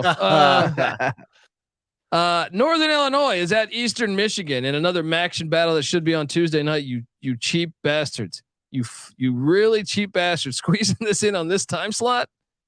Look, I love you, Northern Illinois football. I love you, Eastern Michigan football. But this is a shitty play right here. To play it right here, it does suck. Eastern Michigan's laying 2.5. Is Rocky Lombardi going to come back? Because I lost last week. Thinking he would. He didn't. I'm on Eastern Michigan. My boy's Chris Creighton. He doesn't fail me often. Are we missing something here? They're 2.5 point favorites. They're 4-2.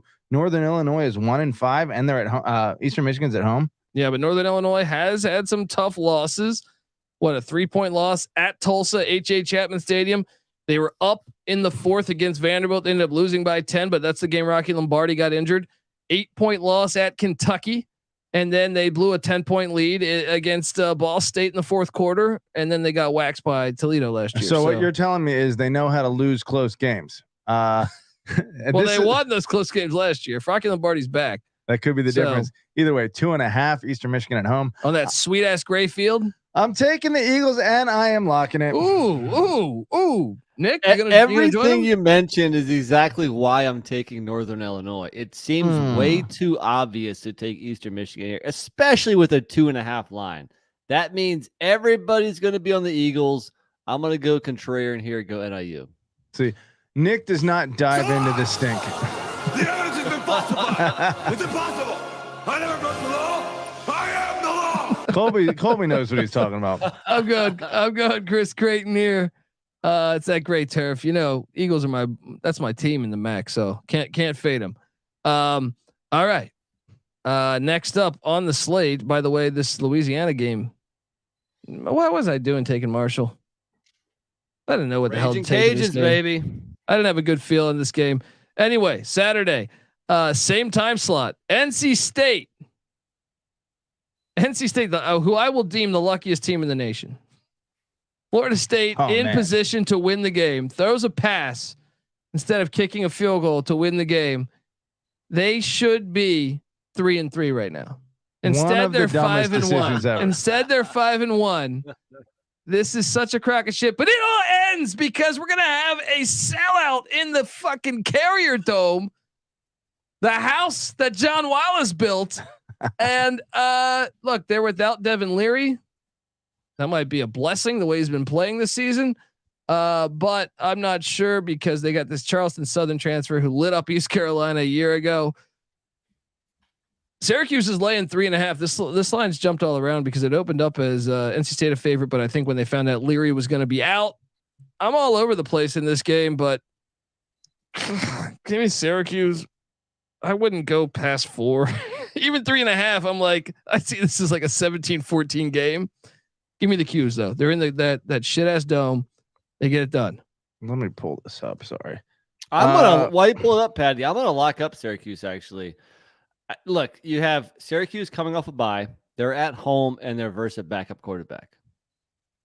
And to your point, NC State has been fortunate in W's getting the ball bouncing their way. That doesn't happen all season long. I think Syracuse wins this. Hold on, what happened with Leary? He's out for a while, I think. Apparently, so I heard Doran's press conference. He said he could be out from anywhere from 1 to 6 weeks, which means nothing. It's college coaches playing this game, but he's not playing this week. That's massive. That's massive. He's played like shit this year, though. He hasn't played great, but I think he's still much better than the backup. Yeah, you would think so. I am with you, Nick. Syracuse, and if Nick's fading his boys, NC State, and are you locking it, Nick? Yeah, I'm gonna lock Syracuse. I'm on it with you. I'm on it with you. Double lock, Patty C and NC Nick. That's taking the Q's -3.5. Insider source right there. Patty C, I mean, NC Nick does scout the NC State practices, just like you scout, the Taliban's new offense. Next up, Kent State heads into Toledo. By the way, did you guys ever go ahead? I was going to say maybe ECU needs to go to Afghanistan to scout a kicker. I'd be on board with that. Couldn't get any worse. Fire Mike, actually, dude, I'm all on board with that. I will help. I will donate. I can't afford a bedroom and a 1-bedroom house in Santa Monica. I will donate $100 to the East Carolina trip to Afghanistan. All right. That's right. We're going to take a covert op over. Have you seen knowing ECU though, that I think a lot of the players might get into the opium there. That's true. I could see that being a thing. Might not have a team a week or two later. Have you ever seen those videos of those dudes doing jumping jacks over in Afghanistan? That's what I'm saying. Those guys can make a fucking field goal. And Colby, make an extra point. You probably could afford a house in Kabul. Is that a city? I don't even know. I'm just gonna laugh at that and agree. The capital of Afghanistan. We're very cultured. This guy watches Jeopardy every fucking night. All right. Look, if Kabul had a college that had a football team that played in the MAC, I would know about that fucking city. All right. The Kabul Fighting Camels is perfect. I mean, they can take Campbell's name. Yeah, there you go. That's racist. That's that. What, Campbell's name? The Fighting Camels? Kabul. When's the last time you saw a fucking camel in North Carolina? It's true. They don't even have camels at the fucking zoo. Camel cigarettes. Come on. Oh, there you go. They're lighting that's up. actually, it's a good point. I used to smoke a Camel Light back in the day. You ever seen that great video where this guy he smacks a camel? It's definitely somewhere in Afghanistan or something.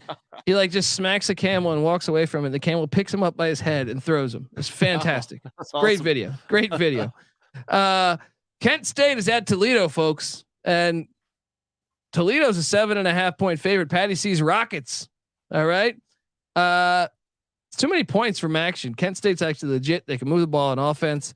I think it's a fringe lock, but I will take Kent State plus 7.5. Ride that plus 240 money line as well. At the Glass Bowl, Patty C. I'm going the opposite direction with this. I've been impressed with Toledo's play so far. Aside from, the San Diego State loss, a little suspect, but Kent State, even though they have that offense, 2-4 versus a 4-2 team on the road, give me Toledo. Keith Landry says Colin Schley is back. But yeah, I'm on Kent State. The hook is a little scary there. Nick, what are you doing?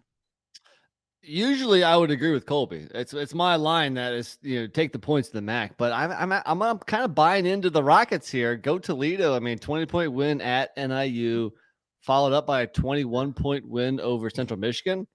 Those are pretty legitimate teams. I'll lay the points. You're wrong.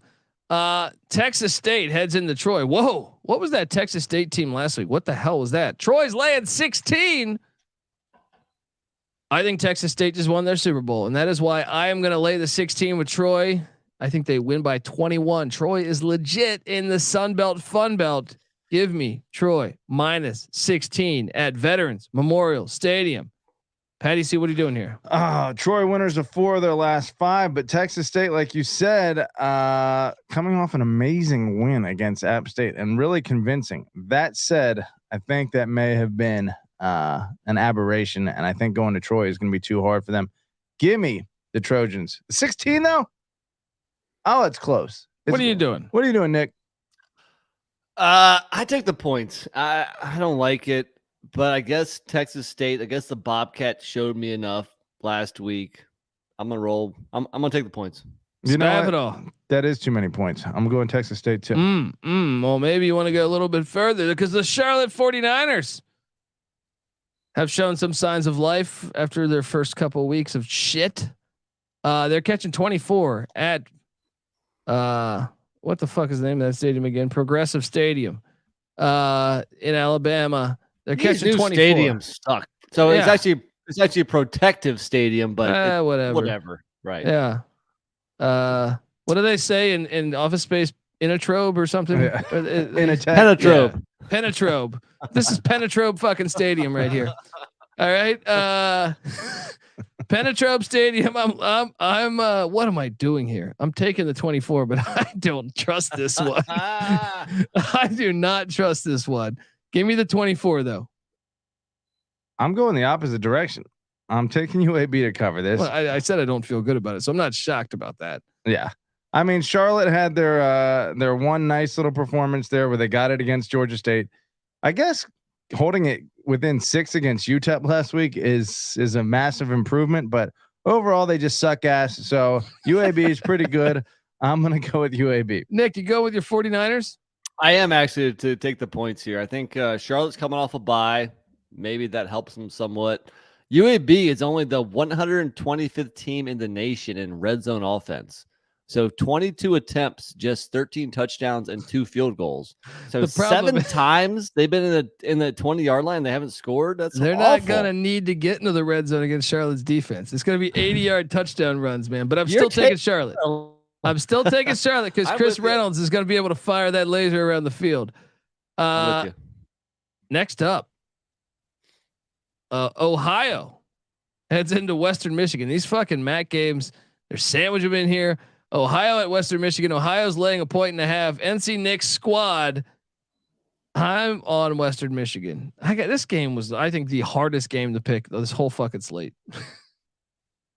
I'm taking Western Michigan in Kalamazoo. No one comes into the zoo and gets a dub at Watto Stadium. Is that what the fuck is the name of that stadium? Let's go. Western Where does Michigan. Western Michigan play? I do believe you're right. Yeah, Waldo Stadium. Waldo, yeah. Where's Waldo? You know what? He's on the Broncos scoring touchdowns. Not that many touchdowns this year though. Yeah, true. But you know what? I think I'm with you. This is the wacky MAC. Like, I think Western Michigan bounces back from that bad loss to Eastern Michigan at home. I think in a game where everybody assumes Ohio's going to win, I think Western Michigan wins at home. Strongly disagree. Ohio, 2 of their 3 losses have been at Penn State and at Iowa State. Their other loss, an overtime loss at Kent State. Now, granted, they're 0-3 on the road, so maybe there's something there. But either way, they're a far better team than Western Michigan, and they are going to cover 1.5 points. Isn't that why the line stinks? And Patty C jumps. He falls for it every time. He falls for that stink. The stinkier, the better. Yes. That's what I say. We got this one's a barn burner. We got this rivalry. They call this rivalry the 100 miles of hate, which maybe this year, knowing the way the world is, they probably won't promote that. But it is a great 100 miles of slight dislike. Yeah, 100 miles of dislike. Western Kentucky heads into Murfreesboro into Johnny Red Floyd Stadium. This all-time series. They've been playing this game since 1914.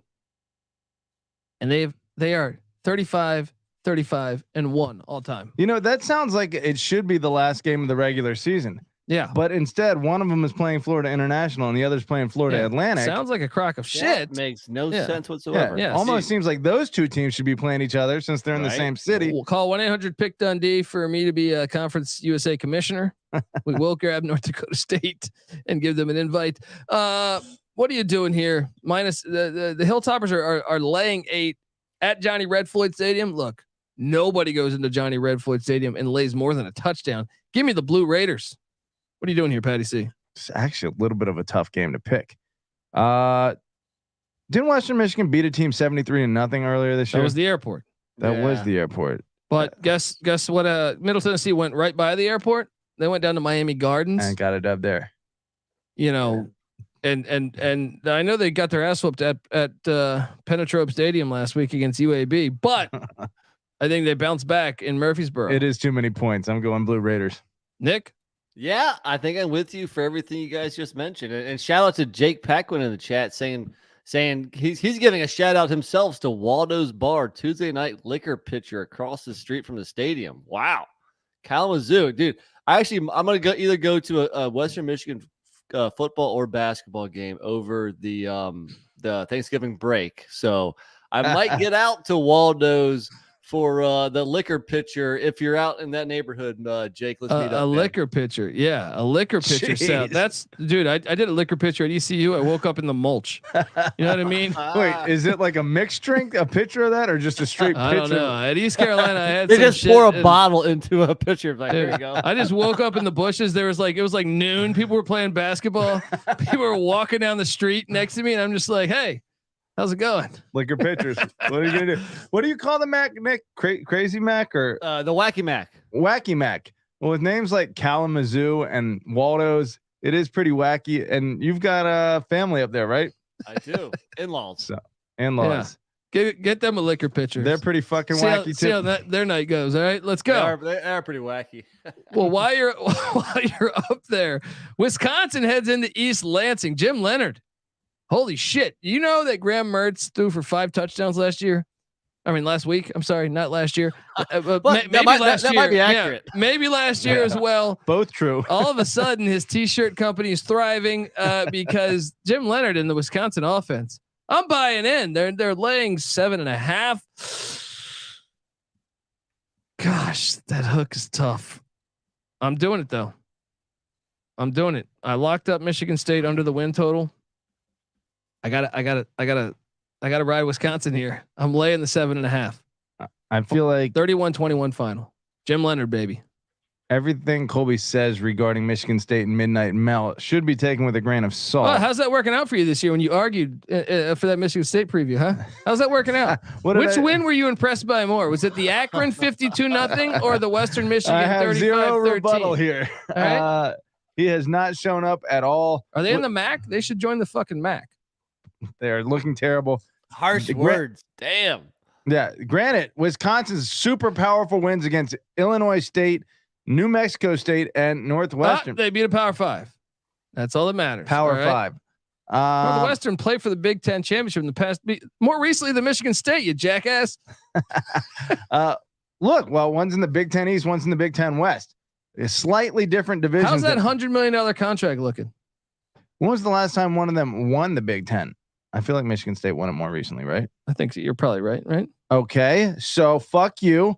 And how about Mel Tucker being a defensive coach and Michigan State's defense being shit ass every year he's been there?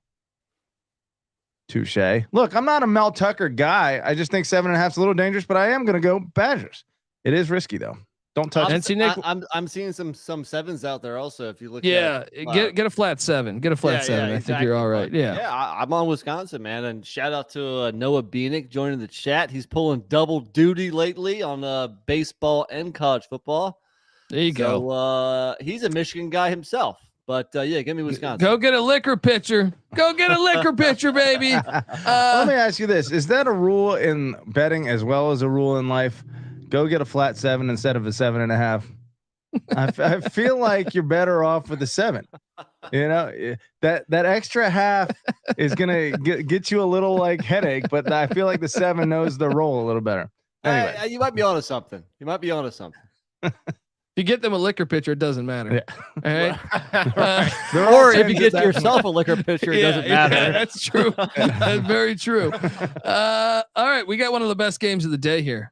And I am excited to really, up the stakes here.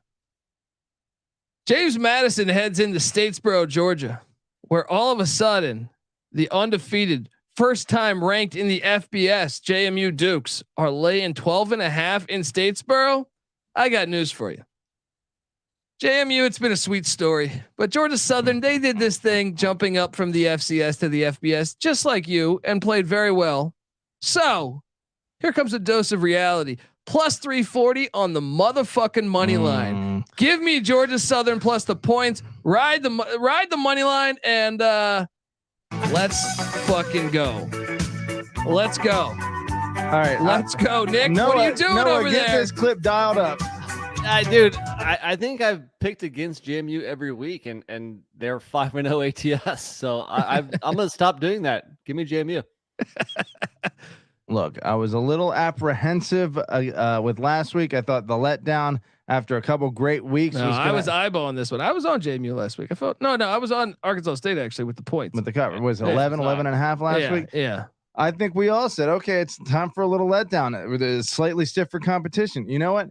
Now is not the time for that bullshit. Now it's time to flex the biggest dick energy you got. And we're going to go down. You're lucky they're not running the option. You're very lucky they're not running the option. Yeah, well, they knew that we were coming down there, and they said, we better change this shit because Statesboro is bitchboro this weekend, and JMU is going to rock their world.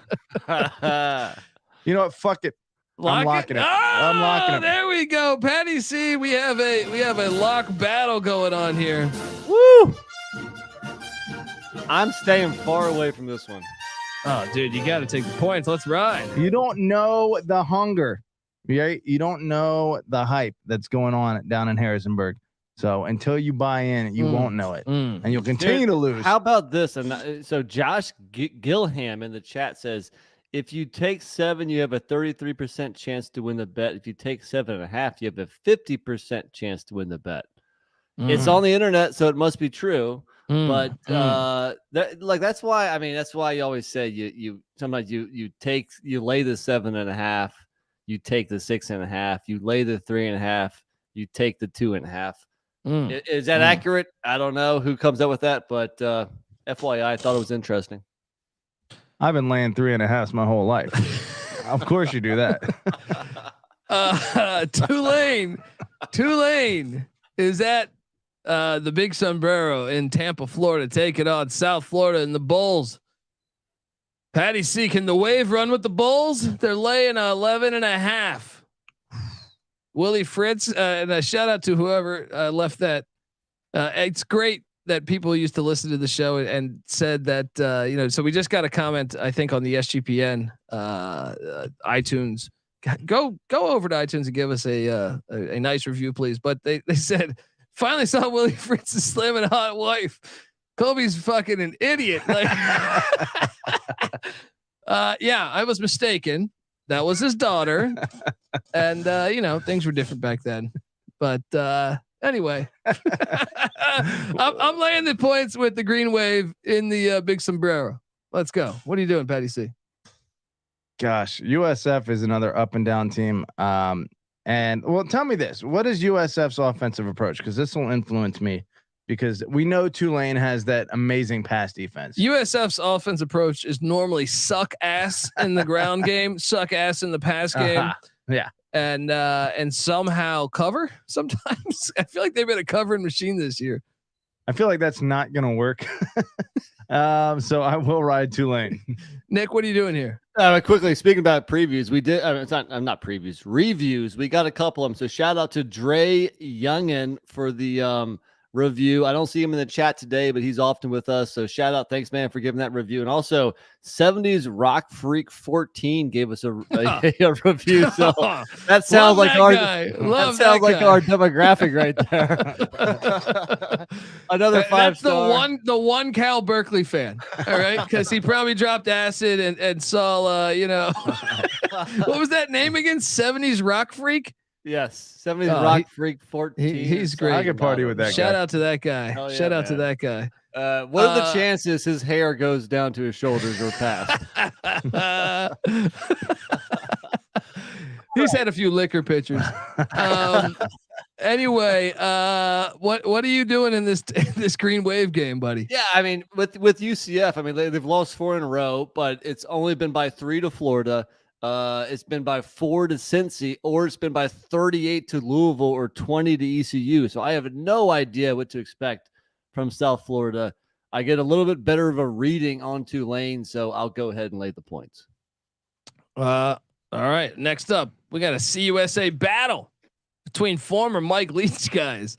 Sonny Cumbie and La Tech head into Denton, Texas. Take on Seth Luttrell and the North Texas Mean Green. North Texas laying 7. I did see a 7.5 earlier today, FYI. But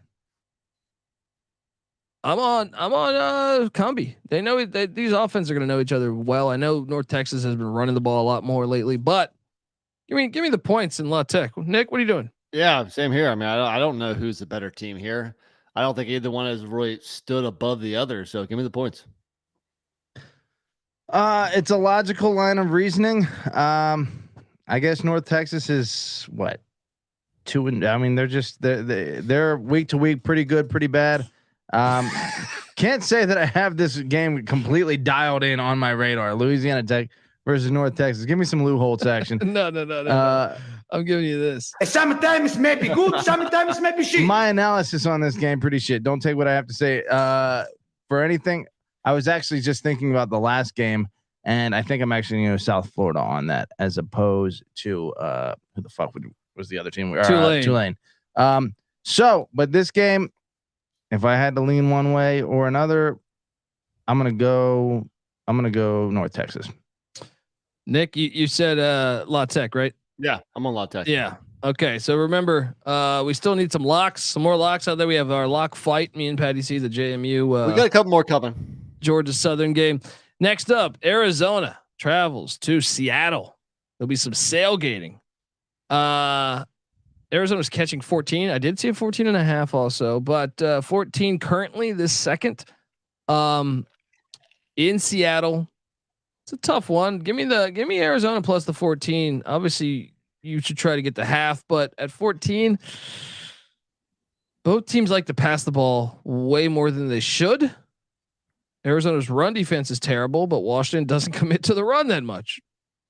Kind of all over the place here on this, but give me Arizona plus 14. I don't feel strongly about this one. Patty? I'm with you. Last year, Delora in the Apple Cup beat Washington 40-13. Washington has been a letdown here, so I think I'm on Arizona. Nick? Yeah, I think Colby hit the nail on the head. I think teams that can run the ball might really just ground and pound Arizona to death. I don't know if Washington can do that. I'll take the points. All right. Well, the Rice Owls. Who are NC Nick's team of destiny right here. They are heading into Boca Raton. Nobody goes into Del Boca Vista and gets a dub, but the Rice Owls. Tell me why I am going to lock Rice plus 3.5 in Boca Raton. Because you're a smart man. I'm right there with you. I got 4 earlier today, but 3.5, whatever. Do it, man. Patty? Let me take a look. Let's backtrack for a second. Okay. So let me break it down for you, Patty. Yeah, both teams are coming off a bye. Yeah. Rice is 4-1 ATS, still not getting any love, meaning they're underrated. Look at the body of work. Rice has wins over UAB and Louisiana Lafayette, who is currently going in to Marshall and winning. Meanwhile, Florida Atlantic has 2 wins on the year over Southeastern Louisiana of the FCS ranks and over Charlotte in the opener. Colby loves to say wrong team favored. Give me Rice all day. I'm with you. Rice also, I was impressed with them in that. I know you look at that USC score and see that ridiculous score. I think they had 2 or 3 pick sixes in that game. Rice was actually doing all right. I mean, they would have lost that game, but I'm saying I was impressed with them against USC. I'll put it like that. Yeah, they look like actually a pretty good team this year. Yeah. That said, Willie Taggart sometimes has upside. Taking a 2-point loss at Purdue, kind of impressive. Purdue without O'Connell. Didn't have Aiden O'Connell. Sure, but your whole entire team shouldn't fall apart if you don't have your quarterback. Well, it kind of happened with Alabama last week. That's true. They're quarterback based too. All that to say, kind of an important position. a little bit important.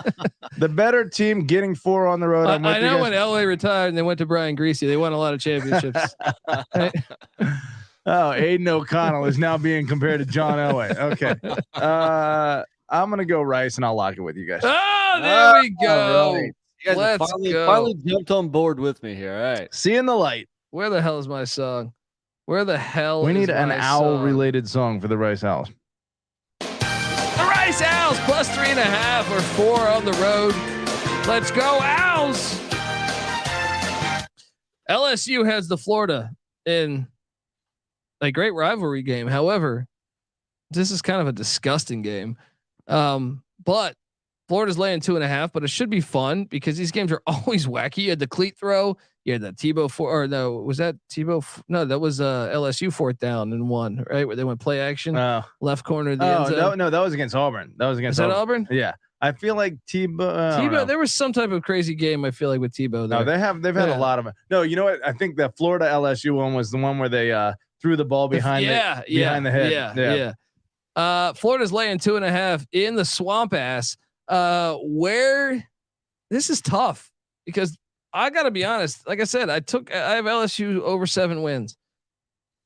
I don't think they're good, but at the same time, Florida. I watched that Florida Missouri game, and if Missouri doesn't throw a pick 6 and Florida have an awesome punt return in the first half, they couldn't throw the ball against Missouri. I don't think they're going to be able to throw the ball successfully against LSU. Give me LSU plus 2.5, and I'm doing this strictly because it's Brian Kelly. I don't feel good about it, but give me LSU plus 2.5. What are you doing, Patty? LSU is weird because I guess keeping it close and maybe should have beating Florida State's a little bit impressive. Beating Mississippi State by 15, I know it wasn't probably super. That's not indicative of what the actual game was, but still very impressive. The rest of their schedule, not that fucking impressive. I think Florida's the far better team. Only giving 2.5 on the at home rather. I'm taking Florida all day. Far better team. So I don't know. There's a lot of similarities here. I mean, both are 4-2. Both the average points scored per game is within a point of each other. The average yardage per game is within 8 yards of each other. Both QBs are not prolific downfield passers. If you look at team passing efficiency, it's 77th versus 89th in the country.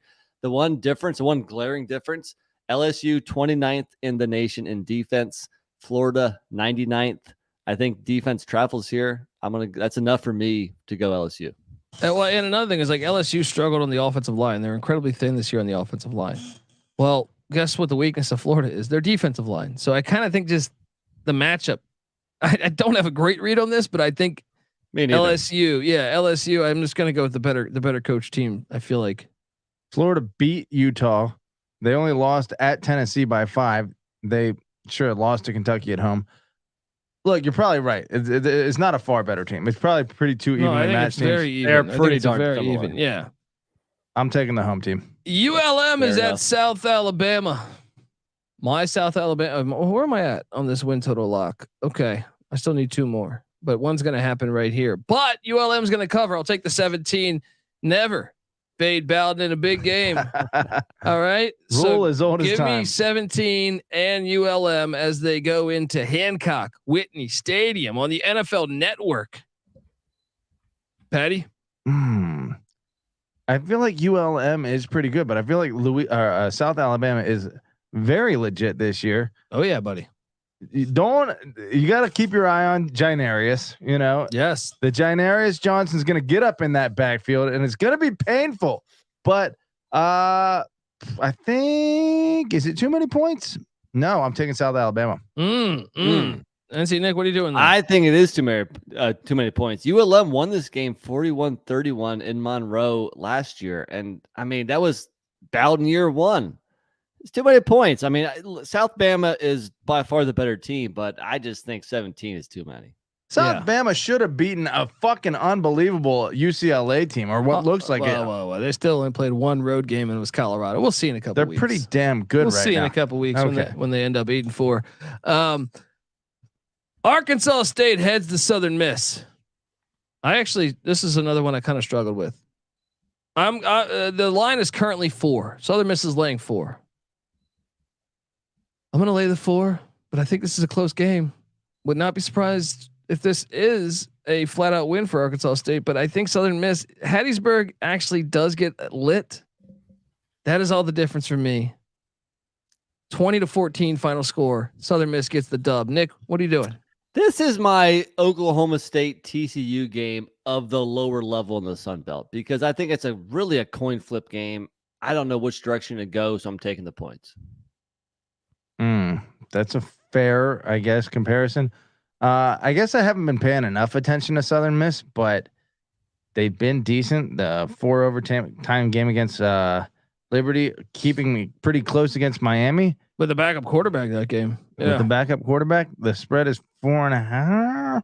I'm going Arkansas State on the road to cover this. Going Red Wolves. Next up, we got Utah State laying 11 in Fort Collins against Colorado State, and I will take you to the land down under because Colorado State sucks. Do you see how they scored in their win against Nevada? I might have been at the beach with the family, but I saw that, and that's crazy, man. I mean, everything about that performance. Shout out to them to get a win, but wait, remind me, how did they score? 2 defensive touchdowns, and the game-winning field goal was a running into the kicker that was an awful call. I mean, like the guy stepped on his fucking shoelace, and the kicker goes down, and so he missed the field goal, but he got the redo, and they got the dub. They got out of Reno. And so they got the victory, only accumulating 255 total yards of offense. They committed 3 turnovers themselves, and they were penalized 14 times for 136 yards. Colorado State is still an awful team, and I think Utah State has shown us a little bit with the win over Air Force and keeping it close against BYU. So Utah State, lock it up, man. I think they're going to roll. That third string quarterback, Cooper Legis, that came in. I know Levi Williams was originally charted at the second one. Legis has played good, and I kind of think this team's buying into him. Lock it up, man. Yeah, lock it I'm up. with you. Yeah. 11.5 on the road. That's a lot for a 2-4 football team. Sure, they had a nice performance against Air Force. Didn't you say is Utah State Air Force's no, but they have won 2 in a row. Okay. But what was the spread on this one? Let me take a look. I just told you 11. 11. That's 2. No, Colorado State at home. I'm taking Colorado State. Sorry. A lot of disagreement here. You're crazy. NC Nick and I will look how things flip flop. Now I'm on Colorado State. Yes. Me and NC Nick will lock up Utah State minus the points in Fort Collins. Bring your toothbrush. Next up, Clemson heads into Florida State to Tallahassee, where books have been read. Right? Will there be a fan reading a novel in this game? This line is Clemson minus 3.5. This line is wrong, and I am locking up Clemson minus 3.5. I'm there with you again. Keep the locks rolling, boys. Jeez, we're just Clemson minus 3. This is so easy to me. Florida State, their offensive line is their weakness. You know whose defensive line is incredible? It's Clemson's. I know Clemson's secondary's got guys injured. I don't care. Clemson's going to roll them. I think you have to look at DJU's progress year over year. I mean, his completion percentage is up by almost 8%. His yards per attempt is up by almost 2 yards per attempt. So far this year, he has 14 touchdowns and 2 interceptions. Last year, over the course of the whole year, he had 9 touchdowns to 10 interceptions. Guys, we have to admit he's playing a whole lot better. Well, of course, Tony Elliott's gone. That might, whatever the case may be, whatever the case may be, the fact that it's only minus 3.5, Clemson has the number 1 red zone offense in America, 32 attempts, 32 scores. I just don't see how. I mean, Florida State, we know their 4-0 start was fraudulent. They're about to be 4-3 with a crucial home date against Georgia Tech up next week. And Georgia Tech's going to win the Coastal. If Norvell doesn't beat Clemson, like I don't expect him to, he might want to beat Georgia Tech, or if not, all of a sudden this nice start to the season is going to go really headed in the wrong direction. So I'm on Clemson. Lock it up. Especially with Primetime making these videos. You see his Jackson State getting a new stadium I saw today, though. Oh, snap. Yeah. Shout out to the people of Jackson. He is swag. Yeah. He is very swag. Him and Eddie Robinson getting into it there. That was great. I like that, man. That was fun. Great for swag football. Look, I think you guys are sleeping on Florida State a little bit. I think they're actually a pretty decent football team, but I do think this number is a little too small. I expect Florida State to be in this game into the fourth quarter, but Clemson pulls away in the fourth. Take Clemson. I'm not locking it though. Me and NC Nick locking up Clemson -3.5. Shop to you, drop customers.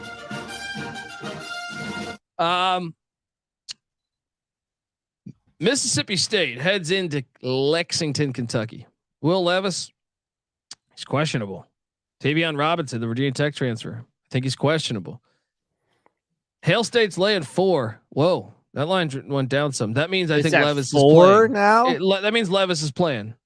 That means Levis is playing. So I'll lock up Mississippi State -4. Let's go. I'm on that. Let's go. Oh, is this a triple lock? Let's do it. All day, lock? baby. Oh man, here we go. I'm going to switch things up. That's taking candy from a baby. Mississippi State -4 at Lexington.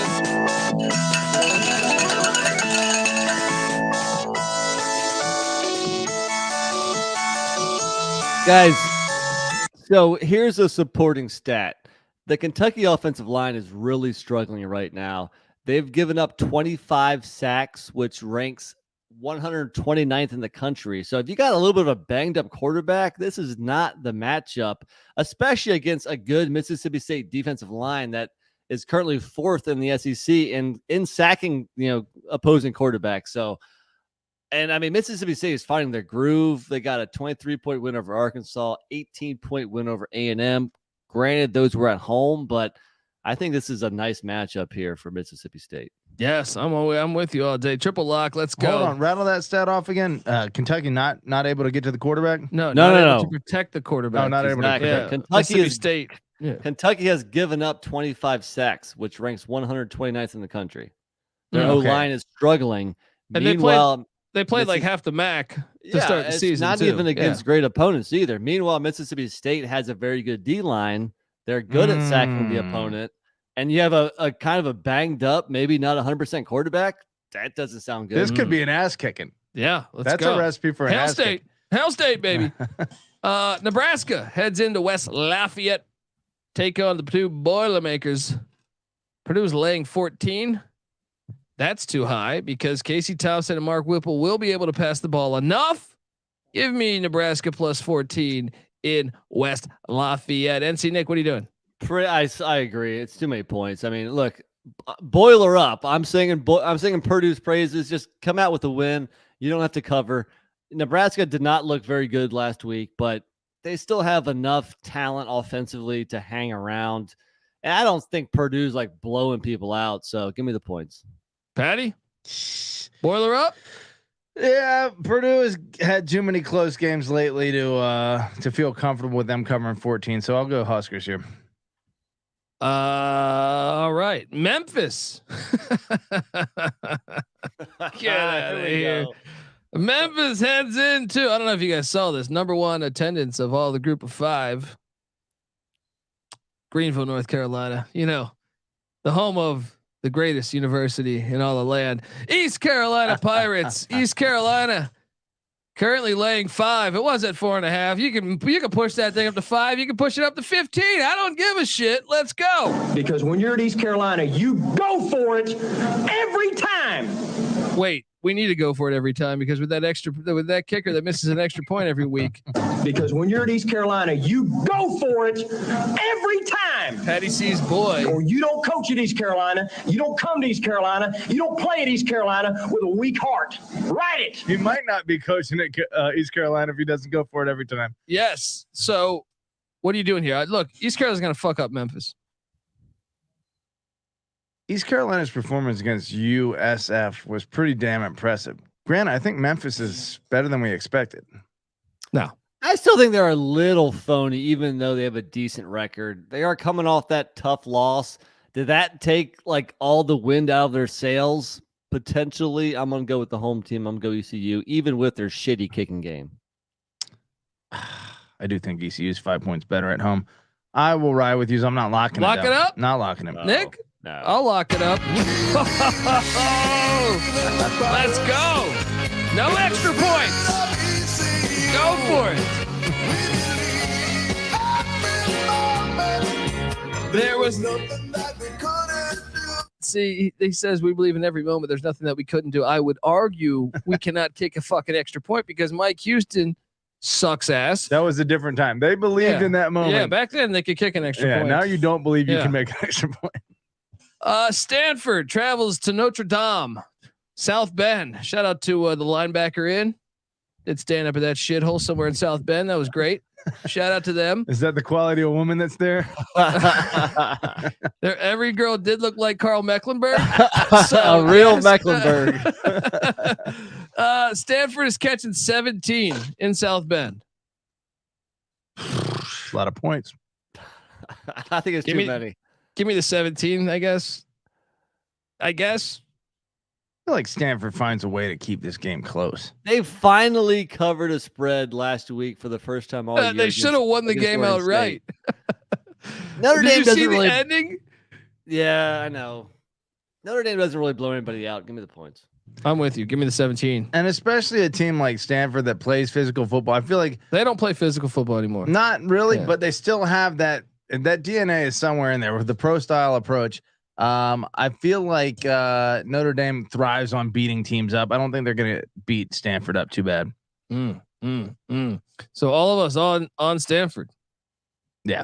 By the way, this game is 23-7. Marshall is losing at home to a pretty average Louisiana team. This is not a good look for the Herd. That's what I'm saying. I rode the under on them. I mean, unfortunately, I did take Marshall minus 10.5 tonight, but I kind of didn't know what to do in this game because Louisiana's looked like shit. I thought Marshall's kind of looked like shit lately, and I was just like, it's in weather, which appears somewhat the case. And Marshall is about to get back in the game a little bit, but USC travels to Salt Lake City. Utah is laying 3.5. I was way confident in Utah earlier in the season. Now, not so much. Utah's defense is not on par with a normal Whittingham coach team. But can we all just talk about the elephant in the room? This line smells to high heaven. Yeah, like the average bettor. Why would they take Utah here? Well, I'm gonna take Utah because I think that and USC. Look, they're undefeated. Kudos to them. I think the defense is better than what I thought it would be.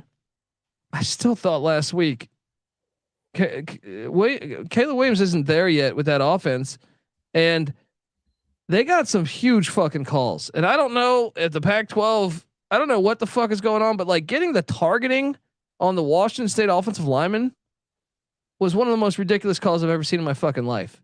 Dude, but how is Utah 3.5 point favorites? I mean, they're screaming for everybody to take USC.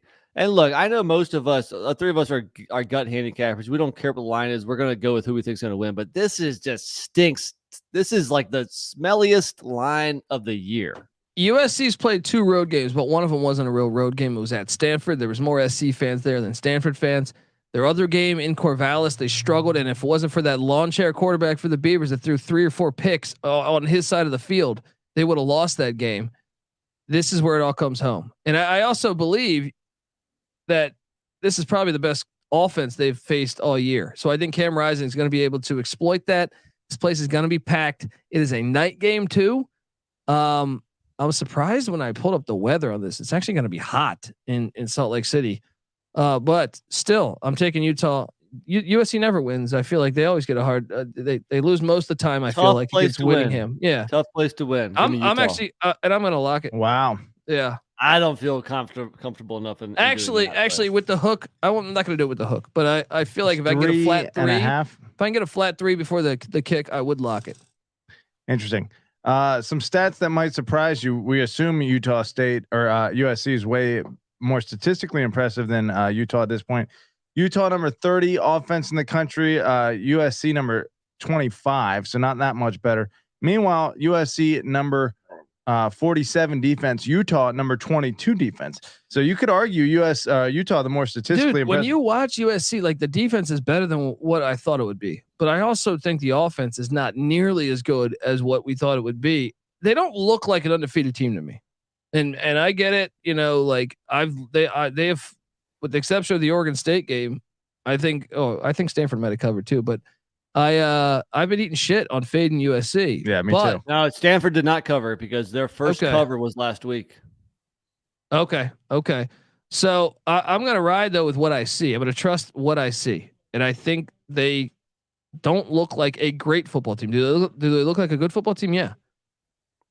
They lose in Rice Eccles. It's the hardest thing to do is win on the road. They should have lost in Corvallis if it wasn't for that lawn chair. This is a real road environment. They lose. We projected this all off season. We're going to see if it comes to fruition. That said, Utah just doesn't have the it factor right now, and USC kind of has a horseshoe up their ass.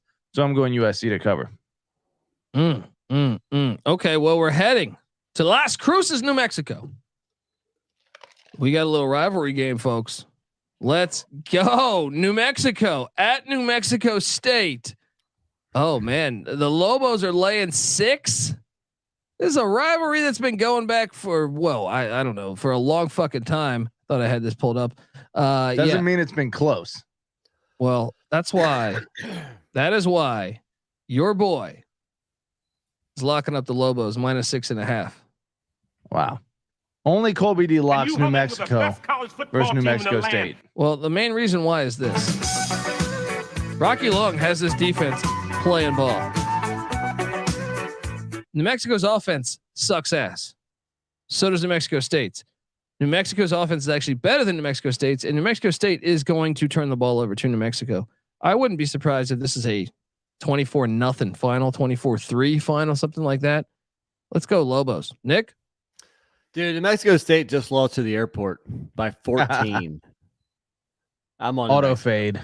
Yeah. Anyone locking it? No. I won't lock Cowards, the green chili special? I don't know shit about green chili football. I would honestly tell you I've watched 0 minutes of either of these teams this year. And I got 10 screens on the whole fucking day. And I can't fit either of these teams into the schedule. That's your fault. I'm not locking shit. All right. Well, look, let's go to the hardwood. I mean, the gridiron for the most important game in the ACC Coastal, perhaps all year. Love it. And NC Nick, this is a huge spot for also Georgia Tech. I think Georgia Tech wants Duke to win this. Yeah. Georgia Tech could still win the Coastal, believe it or not. Who would have thought this is the last year of the Coastal? North Carolina, who I took to win the Coastal, +700. This is a big game for me. But then the two teams that had, I think, 35-1, and Georgia Tech and Duke. And Duke, wow. Have a shot at the Coastal. We got a long way to go. We'll see how it all plays out. Where are they in the standings right now? That's what I want to see. Well, Georgia Tech has the tiebreaker over Duke and Pitt. They just beat Duke and Pitt. Georgia Tech's in the driver's seat of the AC. Carolina is. Carolina. Yeah. But then Georgia Tech and then Duke and then Pitt. Fuck the ACC Coastal, man. Why even try and predict it? UNC's leg 7. UNC's leg 7. This is a hard one because I was going to take North Carolina because I'm thinking their talent is way better than Duke. I just thought they should have beat Miami by more. There's something about this Carolina team that drives me fucking crazy. Yeah. And I have a ticket +700 to win the Coastal. Mike Elko's teams are prepared. They're going to be able to move the ball on that defense. Give me the 7 points. Anything below 7, I think I go Carolina. But at 7, give me Duke +7. I think it's going to be I saw that this might be a sellout there in Durham. Is that true? Or is that just some idiot tweeting? We'll see. I don't know. It should be, but Duke, Carolina. But what's the split? It's not like it's going to be all Duke fans. It's the last time I went to a primetime Duke UNC game, it was like 50. It was like 60-40 or in UNC's favor probably. So just because it's a sellout doesn't mean like it's all Duke fans packing the house. Yeah. It is only a 9-mile trip for the other team in the lighter blue. Jake says the heels with those helmets they ain't losing. Shout out to Jake Paquin. And Carolina is wearing special helmets. That's why I'm taking Duke +7. They weren't just cops; they were super cops. What is that? Beverly Hills Cop. Let's go. Let's go. Look, Mike Elko handled business against North Carolina in what bowl was it? The Capital One Orange Bowl, not Less than I 2 love how years you ago. gave Capital One the shout out there. I was reading it off the fucking thing. The Orange Bowl, less than 2 years ago. Shout out to Capital One. Granted, North Carolina was missing about half their team there. What a shitty bowl game that was. Thank God the playoff is expanding. But I think Elko, all that to say, is prepared for an offense like North Carolina's. 7 points, getting 7 at home. I'm on the Devils. NC Nick, do I even need to ask the Duke fan here? No, I'm definitely going Duke here. I am nervous about this game, though. Look, the fact that Duke has won 4 games this year already is very pleasing to me. I didn't think that's going to happen. I am a little worried that, maybe people can take a page out of Georgia Tech's book, out of Kansas's book, start slowing down Duke a little bit now that they know what to expect from the new coaching staff. And obviously, Duke does not have as prolific or as explosive of an offense as UNC. So I'm a little worried about this game, but I come on, man. You know what shade of blue I'm picking. There we go. Loyalty. I like it. Pac-12 after dark. This is a barn burner going on in Corvallis. Washington State catching 3.5 in Corvallis. This is on the Pac-12 network, so good luck catching it. And you have to go to Afghanistan just to catch this. I'm there. And Nakia Watson, the star running back for Washington State, is out. He got injured in the USC game. Wisconsin transfer, I believe. Yeah, and Chance Nolan, the quarterback, I believe, for the Beavs, the lawn chair that I speak of, I believe he's out as well.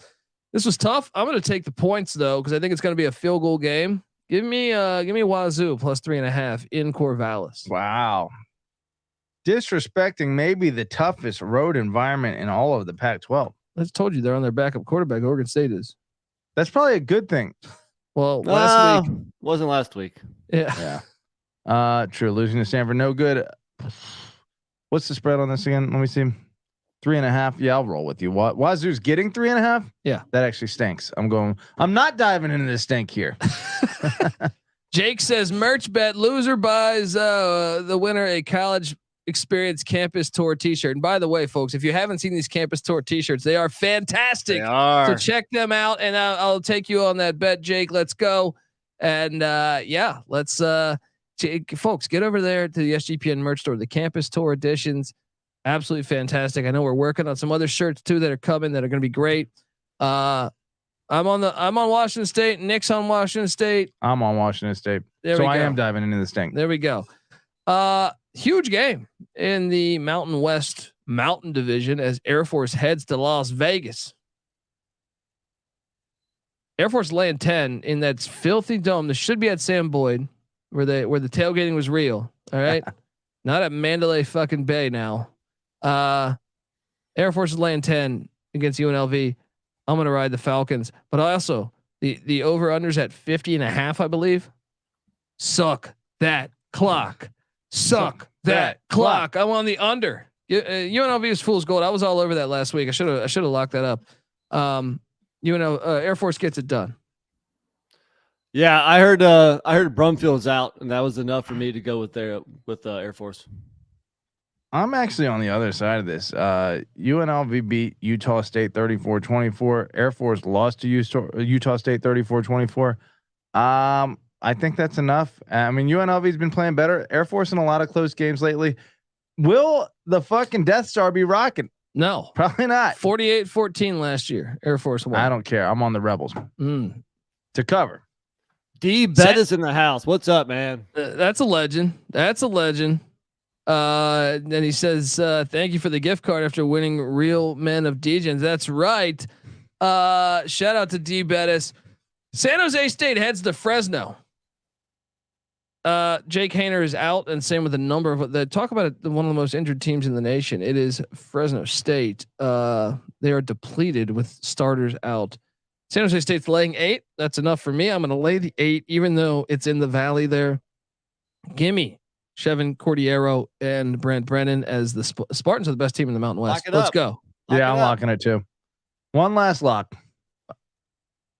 I'll lock it with you. Okay, don't be a little bitch. Let's go. Triple lock. As I find San Jose State -8.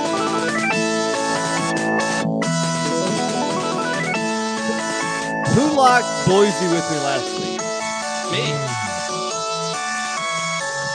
Me. I try to tell you guys, Boise and the number one pass defense in the nation was a bad matchup against Fresno and a backup quarterback. Well, you know what? San Jose State, number 6 pass defense in the nation. Another bad matchup. Granted, this one is at home instead of the blue turf. Doesn't matter. Lay the points. Lock it up. All right. And the final game of this evening, Nevada heads to the island where it has been a while. It has been a long while.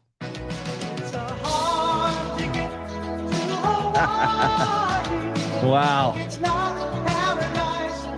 Does that mean what I think it means? It does.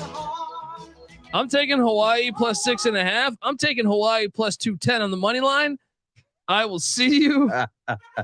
I will see you at the finish line. Lock up the road. Hey, Rainbow Warriors almost won outright in San Diego. Timmy Chang, there's life.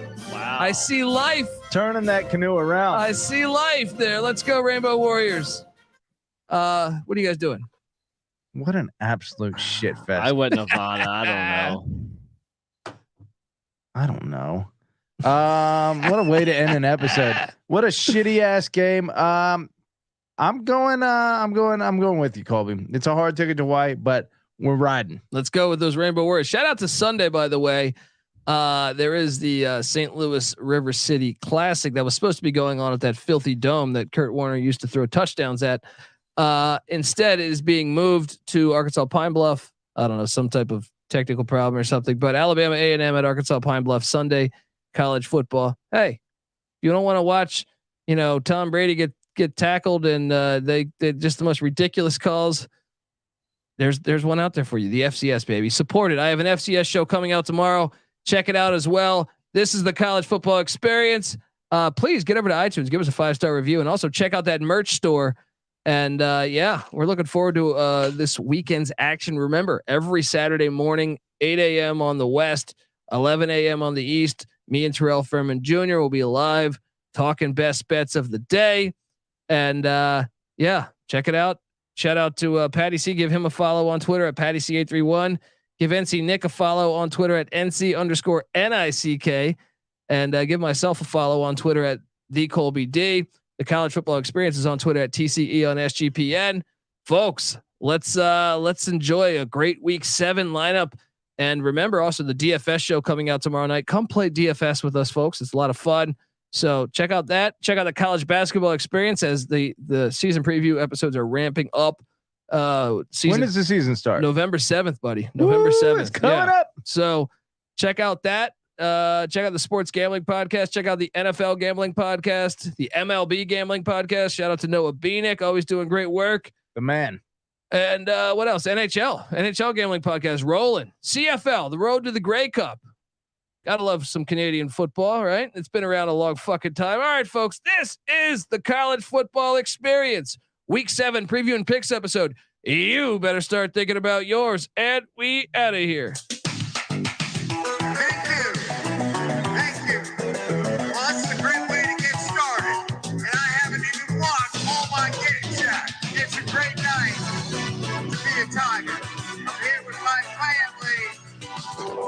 What the fuck did I do wrong?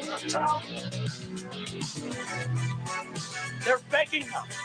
Please have a party. Feed us drinks. Get us laid. Ah! Well, what happened was that second game, we got our ass kicked in the second half. We just got coaching. Our coaching did a horrible job. The players did a horrible job. We got our ass kicked in the second half. Long limousine, jet airplanes, custom-made clothes, and any woman in the world I want, just like that.